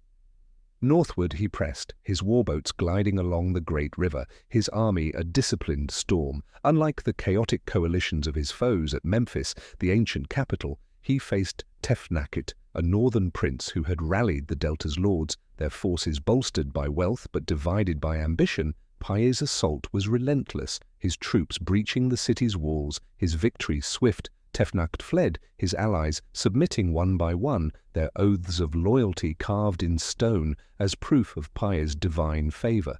This conquest was no mere military triumph, it was a restoration. Piye ruled not as a foreign conqueror, but as a pharaoh, his titles echoing those of the Old Kingdom, his decrees upholding Maat. He left local rulers in place, demanding only their fealty, his heart fixed on the spiritual unity of the two lands, not their subjugation. Yet his reign, though brilliant, was a fleeting dawn. His return to Napata left Kemet's governance to proxies, their loyalty wavering under the weight of distance and temptation. His successors, Shabaka and Taharqa, sought to solidify this fragile unity. Shabaka, ascending around 716 BC, moved the capital to Memphis. His rule, a blend of Kushite vigor and Egyptian tradition, his artisans carving reliefs that rivaled those of Seti I, his scribes reviving the ancient practice of pyramid texts. Taharqa, his brother, reigned during a golden moment, his monuments dotting the Nile from Napata to Thebes, his armies holding the Levant against Assyrian ambition, his reign a testament to Kush's power to breathe life into Kemet's fading glory. Yet this resurgence carried the seeds of its own undoing. Assyria, a rising empire of iron and fire, cast its shadow over the Levant. Its kings, Esarhaddon and Ashurbanipal, saw Kemet as a prize, not a partner. Taharqa's defiance, bold and unyielding, met its match in Assyrian armies, their siege engines and cavalry overwhelming the Kushite garrisons. In 671 BC, Memphis fell, its temples looted, its people scattered. Taharqa fled south, his dreams of a restored Kemet shattered by the relentless advance of a new world power. Thebes, the last bastion of Kushite rule, held briefly under Tutankhamun, but in 663 BC, Assyrian forces sacked its sacred precincts, their torches reducing Amun's temples to ash. The Kushites retreated to Napata, their vision of a unified Kemet broken. The great river, witness to their rise and fall, flowed on, its currents carrying the echoes of a dream that had briefly rekindled the glory of the two lands, only to see it fade beneath the weight of a world no longer bound by the old gods. In the waning light of the third intermediate period, as the Kushite dream of a restored Kemet crumbled, the sacred valley lay vulnerable, its once mighty cities, Thebes and Memphis, scarred by division and the fleeting triumphs of Pia's conquest. Around 663 BC, a new shadow loomed from the east, the Assyrian Empire, a juggernaut of iron and ambition whose armies marched with a ruthlessness that made even the chariots of the Hyksos seem quaint, their siege engines toppling walls, their cavalry sweeping through the Levant like a desert storm. Thebes, the spiritual heart of Kemet, stood as the last bastion of Kushite rule under Tutankhamun, its temples still ringing with hymns to Amun, its priests clinging to the hope of divine salvation. But the great river, the eternal witness to Kemet's glory, could not shield it from the fire of Assyria's wrath, a fire that would burn away the last vestiges of an ancient order, leaving the black earth to mourn its own desecration. The Assyrian onslaught, led by Ashurbanipal, was no mere conquest, it was a reckoning. In 671 BC, Esarhaddon had struck the first blow, capturing Memphis, driving Taharqa south, but it was Ashurbanipal's campaign that delivered the fatal wound. His armies descended on Thebes in 663 BC, their bronze-tipped spears glinting under the desert sun, their battering rams shattering the city's gates. The sacred precincts of Amun, vast as a city within a city, were plundered, their golden statues melted, their treasuries emptied, their altars defiled by the boots of foreign soldiers. The priests, keepers of Maat, fled or fell, their chants drowned by the screams of the vanquished. The great river, once a lifeline, now carried away the spoils, gold, lapis lazuli, sacred relics, all bound for Nineveh, where Assyrian kings would boast of humbling the gods of Kemet. This was no mere defeat, it was a violation of the cosmic order, a wound to the soul of a civilization that had endured for millennia. The fall of Thebes shattered the Kushite vision. Tutankhamun, last of Pia's line, retreated to Napata, his dreams of a unified Kemet reduced to ash. The Assyrians did not linger to rule. Their empire was one of conquest, not governance. They installed local puppets, men like Psamtik, a delta prince from Sais, who would later rise to reclaim Kemet's independence. But in the wake of 663 BC, the land lay broken, its people stunned by the desecration of their holiest city, its priests silenced, its faith in Amun shaken. Thebes, once the radiant heart of an empire, became a shadow of itself, its temples abandoned, its festivals muted, its cliffs echoing only with the memory of glory. The northern cities, Tanis and Sais, survived by bending to Assyrian will, their rulers offering tribute to avoid the fate of the south, their markets still bustling, but their pride humbled by the knowledge that Kemet was no longer its own master. This devastation was more than a military collapse, it was a fracture of identity. The divine kingship, the cornerstone of Kemet's civilization, lay in ruins, its pharaohs reduced to vassals, its gods mocked by foreign scribes who carved their victories on Assyrian stele. Yet even in this darkness, the seeds of resilience stirred, the people of the Black Earth, tempered by centuries of flood and famine, conquest and rebirth, began to adapt. Their scribes continued to write, their artisans to carve, their farmers to sow, for the great river, though indifferent to their suffering, still brought life each year, its floods a reminder of cycles older than any empire. The local lords, men of ambition and pragmatism, collaborated with the Assyrians, their loyalty bought with survival, but their hearts nursed dreams of independence, their eyes fixed on a future where Kemet might rise again, not as a province of a foreign power, but as a sovereign land, its gods restored, its unity reborn.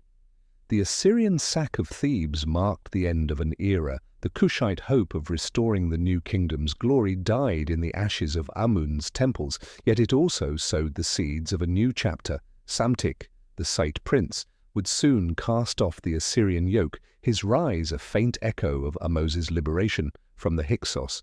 But in 663 BC such a future was a distant dream.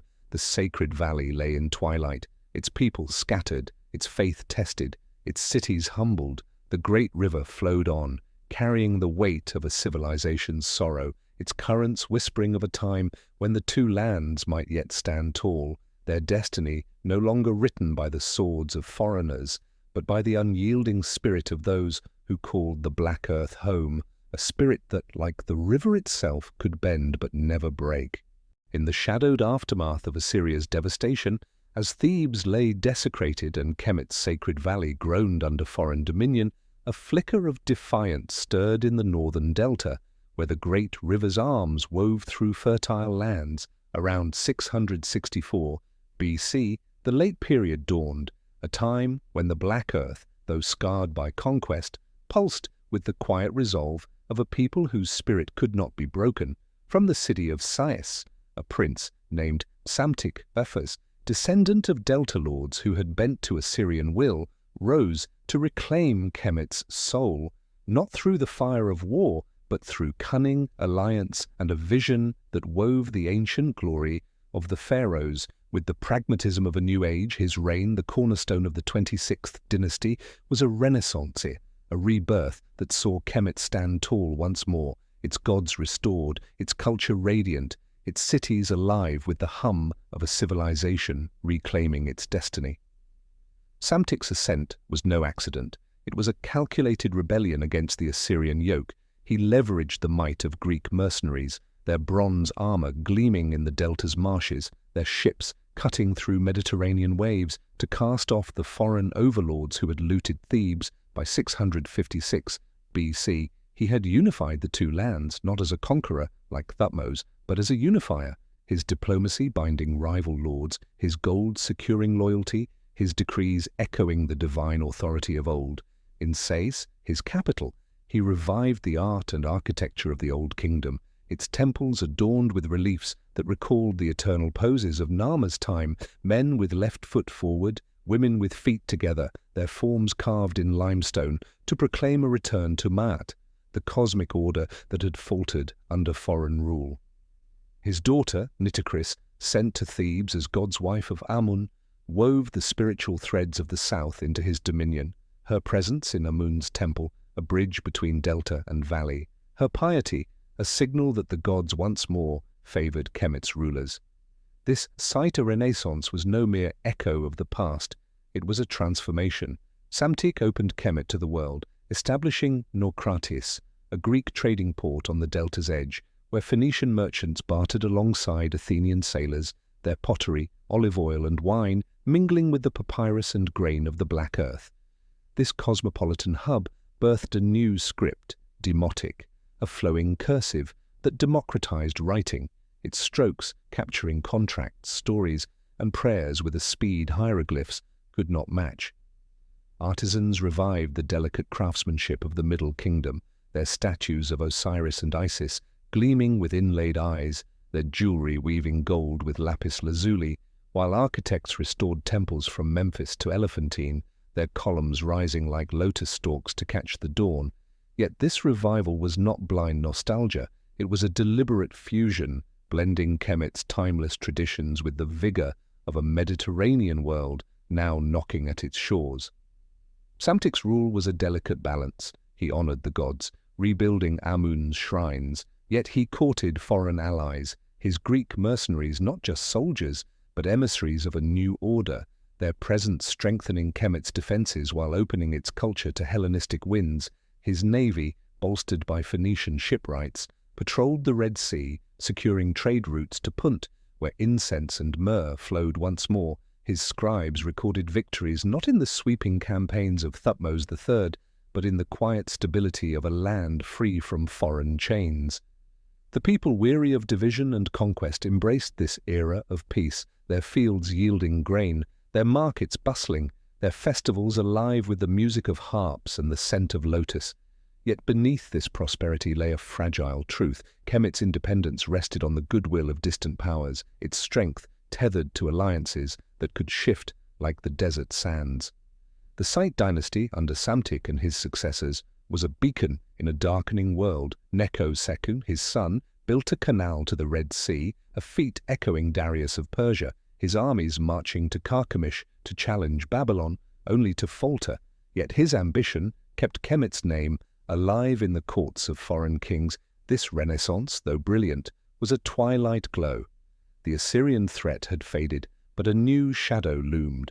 Persia, whose armies would soon test Kemet's resolve. Psamtik's legacy was not conquest, but revival, a rekindling of the Black Earth's spirit, its temples gleaming, its scribes writing, its people dreaming of a time when the great river's flow would carry not just life, but the eternal glory of a civilization that even in its waning years refused to bow, its heart beating in the stone of its monuments, its soul carried on the currents of a river that had seen empires rise and fall, yet still flowed, unyielding, eternal. As the site renaissance under Psamtik, I bathed Kemet in a glow of renewed pride, its temples gleaming with restored glory, its delta humming with Greek traders and Phoenician ships. A new shadow crept across the horizon, the Persian Empire, a colossus of ambition forged by Cyrus the Great, whose armies swallowed kingdoms from the Indus to the Aegean in 525 BC under Cambyses II. This tide of conquest reached the Sacred Valley, its soldiers marching through the burning sands of Sinai, their spears glinting under a sun that had once crowned Kemet's pharaohs as gods. The Black Earth, so recently unified under the Site banner, trembled before this foreign storm. Its people, accustomed to the rhythms of the great river, now faced a power that cared little for their ancient gods, yet wielded a governance both ruthless and strangely pragmatic, reshaping Kemet's destiny in ways that would test its enduring spirit. Cambyses' invasion was swift, merciless at Pelusium, the gateway to the delta. Kemet's armies, led by Psamtik III, crumbled before Persian cavalry and archers, their Greek mercenaries, no match for an empire that had mastered the art of war across continents. Memphis fell, its palaces seized, its pharaoh captured, a humiliation that echoed the Assyrian sack of Thebes. Yet Cambyses, unlike his predecessors, sought not to plunder, but to rule. He donned the double crown, took the title Son of Ra, offered sacrifices to Ptah, his gestures a calculated nod to Kemet's traditions, designed to bind the Black Earth to his vast dominion. His rule was no mere occupation, it was a fusion.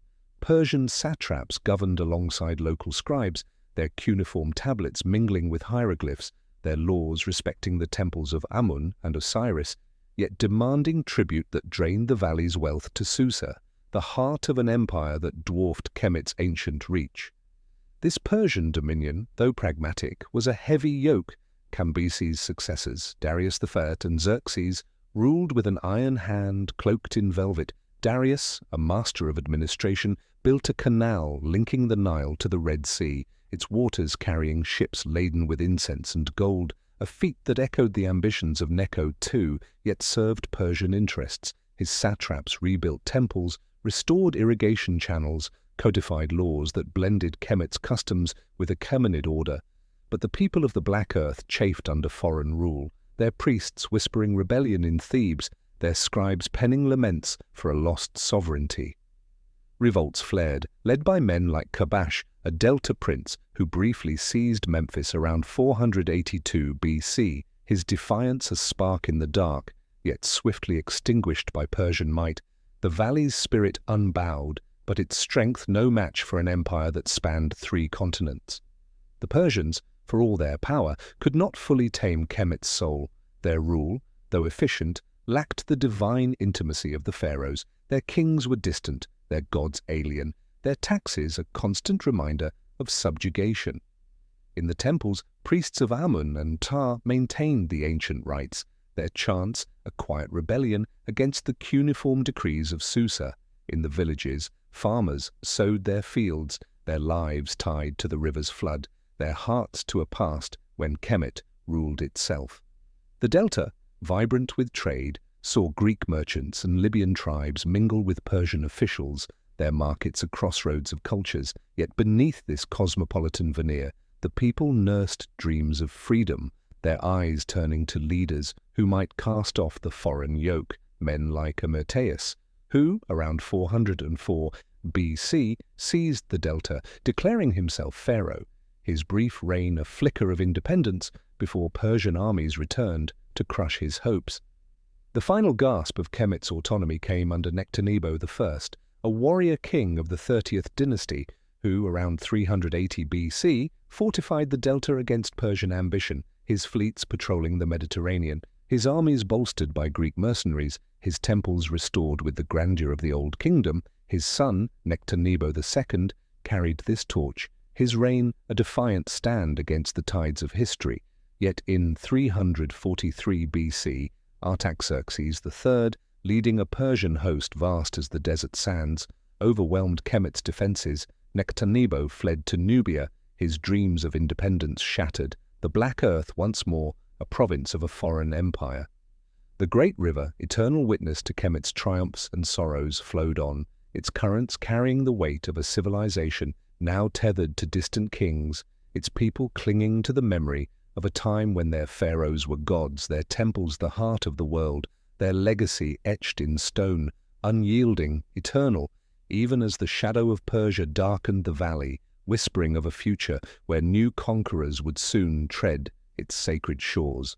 As the Persian yoke tightened over the sacred valley, its black earth groaning under the weight of foreign tribute, Kemet's spirit, though battered, flickered with defiance. The brief independence won by Nectanebo I and his son, Nectanebo II, had rekindled dreams of a sovereign land. Yet, in 343 BC, the Persian king Artaxerxes III, his armies vast as the desert sands, swept through the delta, their spears shattering the last stand of Kemet's native pharaohs. Nectanebo II fled south to Nubia, his crown abandoned, his hopes drowned in the great river's unyielding flow.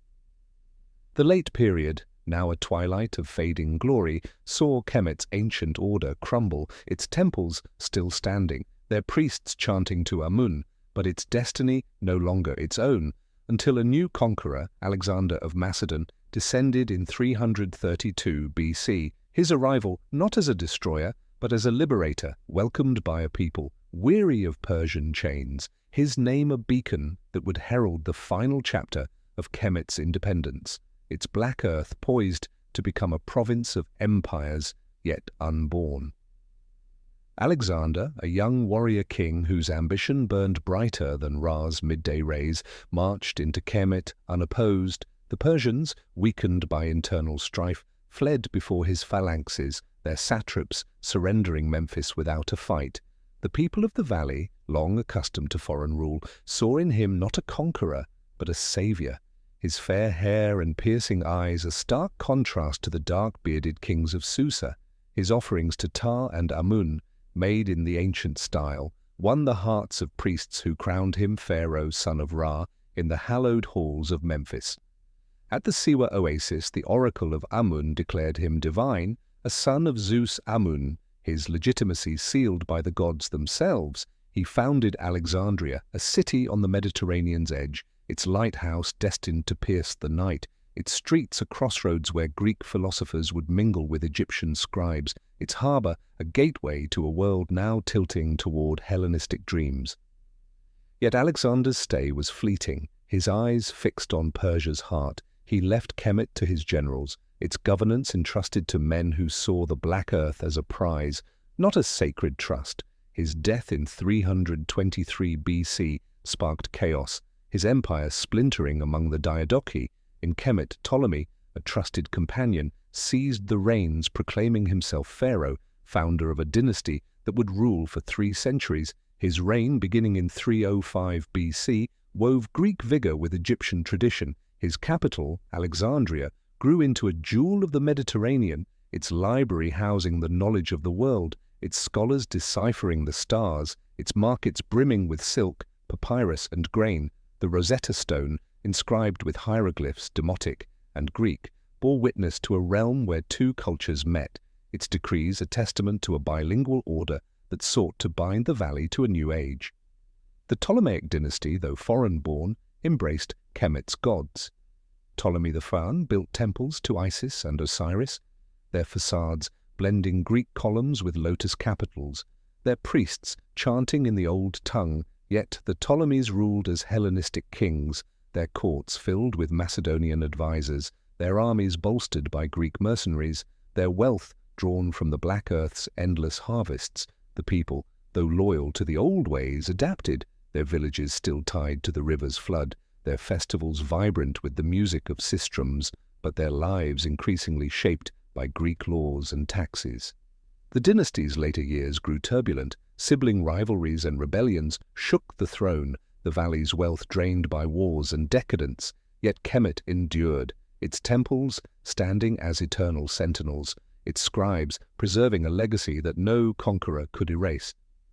The final act came with Cleopatra VII, ascending in 51 BC, a queen whose intellect matched her ambition. She spoke 9 languages, including the tongue of Kemet, a rarity among her Greek kin.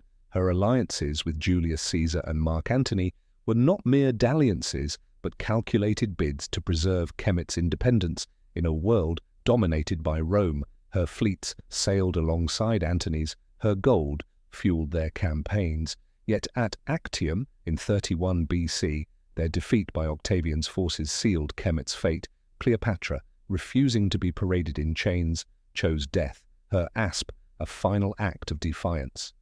The great river, witness to 3 millennia of triumphs and sorrows, flowed on, its currents carrying Kemet into a new age as a Roman province, its black earth no longer ruled by gods incarnate, but by emperors in distant Rome, its legacy enduring in the stone of its pyramids, the wisdom of its scribes, the unyielding spirit of a civilization that even in defeat remained eternal.